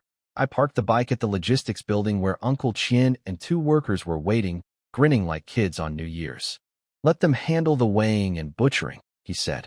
"Come to my office for tea. I trust you, Uncle Chien." His smile got even wider. "Let's go. Let's go." Tea's waiting. In Uncle Chien's office, we settled in with tea. "You've done me a huge favor," he said, pulling open his ticket drawer. "Take whatever you need." I didn't hold back. Cigarette tickets, liquor tickets, sugar tickets, pastry tickets. I grabbed everything useful. I also took over 60 pounds of grain tickets, 40 of which were national tickets with no expiration date. The local ones had to be used within the month. The total value of all the tickets came to about 73 yuan 50. Uncle Chien rounded down. A worker named Yang Jiqiang, everyone called him Qiangzi, knocked and reported the boar weighed 278 pounds. Uncle Chien told him to have the crew stay late and process all the meat tonight. Qiangzi was the cafeteria manager, built like you'd expect a chef to be, big belly, big smile. He invited me to stay for dinner and drinks, but I had to get back to the hospital. Then Uncle Chien surprised me. "Old Six, how about coming to work here? I need a procurement officer, someone to handle supply acquisitions for the institute. I'd start you at grade 10 clerk pay, $27.50 a month, plus benefits." That was generous. Most new hires spend a year or two as apprentices earning less, then needed 2 promotions to reach that level. He was offering me a shortcut because he wanted to lock me down as his meat supplier. But my ambitions were bigger than a county-level job. "Uncle Chien, I appreciate it, but I'm not ready to join a work unit just yet." He was disappointed but didn't push. "The offer stays open. Change your mind anytime." We settled the accounts. He gave me the top rate, 75% meat yield at $2.25 per pound for the dressed weight. After subtracting the tickets I'd already taken, he owed me 553 yuan. He counted out 555 and told me to keep the change for cigarettes. Then he handed me something even more valuable than cash, an official procurement certificate with a red stamp already on it. With this document, I could buy and transport meat legally. No more worrying about being accused of black market speculation. At the gate, I gave the guard another cigarette. He grinned and told me Uncle Chien had cleared me for direct access to the logistics department from now on. No more waiting at the gate. What a day! I'd earned back over 600 yuan, collected enough tickets to last week's, secured a legal procurement certificate, and built relationships with the supply co-op and the research institute. The path was clear now. Trade wild game for money and tickets, use those to take care of my family, and keep building connections. I didn't need to be a scientist or an inventor. But if I could keep the people doing that work well fed, that was my own way of contributing to this country's future. Back at the hospital, Eru was sitting up and chatting. I felt his forehead, cool and normal. The kid wanted to go home. The total hospital bill came to 11 yuan 20 cents. With the 20 I'd deposited, I got 880 back. Expensive by normal standards, but after earning 600 in a single day, it was nothing. Second sister wanted to leave, so I handled the paperwork and we all met outside. We hired an ox cart for the ride back. But the closer we got to Li family village, the more nervous second sister became. Walking back through the village, everyone we passed greeted me warmly. Kids, adults, old folks. I handed out candy to the children and cigarettes to the men. Second sister watched all this with growing disbelief. She kept whispering to Yudi, "Since when is our little brother this popular?" Yudi shrugged. "He's not the old Li Yofu anymore. And these people have all benefited from him. A little hello is the least they can do." When we reached home, I collapsed into a chair. "Mom, water. I'm dying." Mom turned around and saw second sister standing there with her 2 boys. She paused, looked at them, then walked right past them to get my water. "Mom," second sister said nervously. Mom ignored her completely. Second sister shot me a panicked look. I waved it off. "Relax. Sit down, everyone." Little Dia came toddling out, calling for me. I scooped her up and she buried her face in my chest, shy about the strangers. I coaxed her into sharing some candy with Dahu and Eru. She looked at the sweets in her tiny hand, then at the 2 boys, struggling with the hardest decision of her little life. Finally, she waddled over and handed them each a piece, then ran back to me looking like she'd lost a fortune. Everyone cracked up. My sister-in-law came out, surprised to see the extra guests. Mom came back with my water, sugar water again, of course. Then Mom got down to business. She looked at second sister with sharp eyes. What happened to your face? Second sister froze. Her hands were shaking. The boys didn't dare breathe. Zheng Jihong hit you, didn't he? Second sister just stood there crying silently. I jumped in. Mom, that bastard beat my sister. I brought her home. Unless he comes here, gets on his knees, and swears he'll never touch her again, she's not going back. Mom's first reaction was practical, not emotional. Where's everyone going to sleep? You didn't think this through. Second sister can share with fifth sister. You can sleep with fourth sister-in-law and Daya. I'll keep my room. And what about meals? That's a lot of mouths. Mom, am I not feeding this family? Have I ever let anyone go hungry? She slapped my arm. You little brat. Do you think I'm so heartless I'd turn away my own daughter? I grinned. Of course not. You're the kindest, most righteous mother in the world. She rolled her eyes. You always have to have the last word. Then she turned to second sister. Fine. You're staying. Tonight we'll figure out the sleeping arrangements. Now come help me cook. You've caused enough worry for one day. Second sister's face broke into a trembling smile. Yes, Mom. Mom marched into the kitchen with second sister behind her. Through the door, I could hear them talking and laughing. That was what a real home sounded like. I sat alone in my chair, Daya on my lap, listening to the noise from the kitchen. Dahu and Eru sat quietly on stools, still a little overwhelmed. Is this really going to be okay? I muttered to myself. From the kitchen came the sound of my mother scolding second sister about how to properly slice vegetables, and second sister's soft laughter in response. Yeah, it was going to be okay.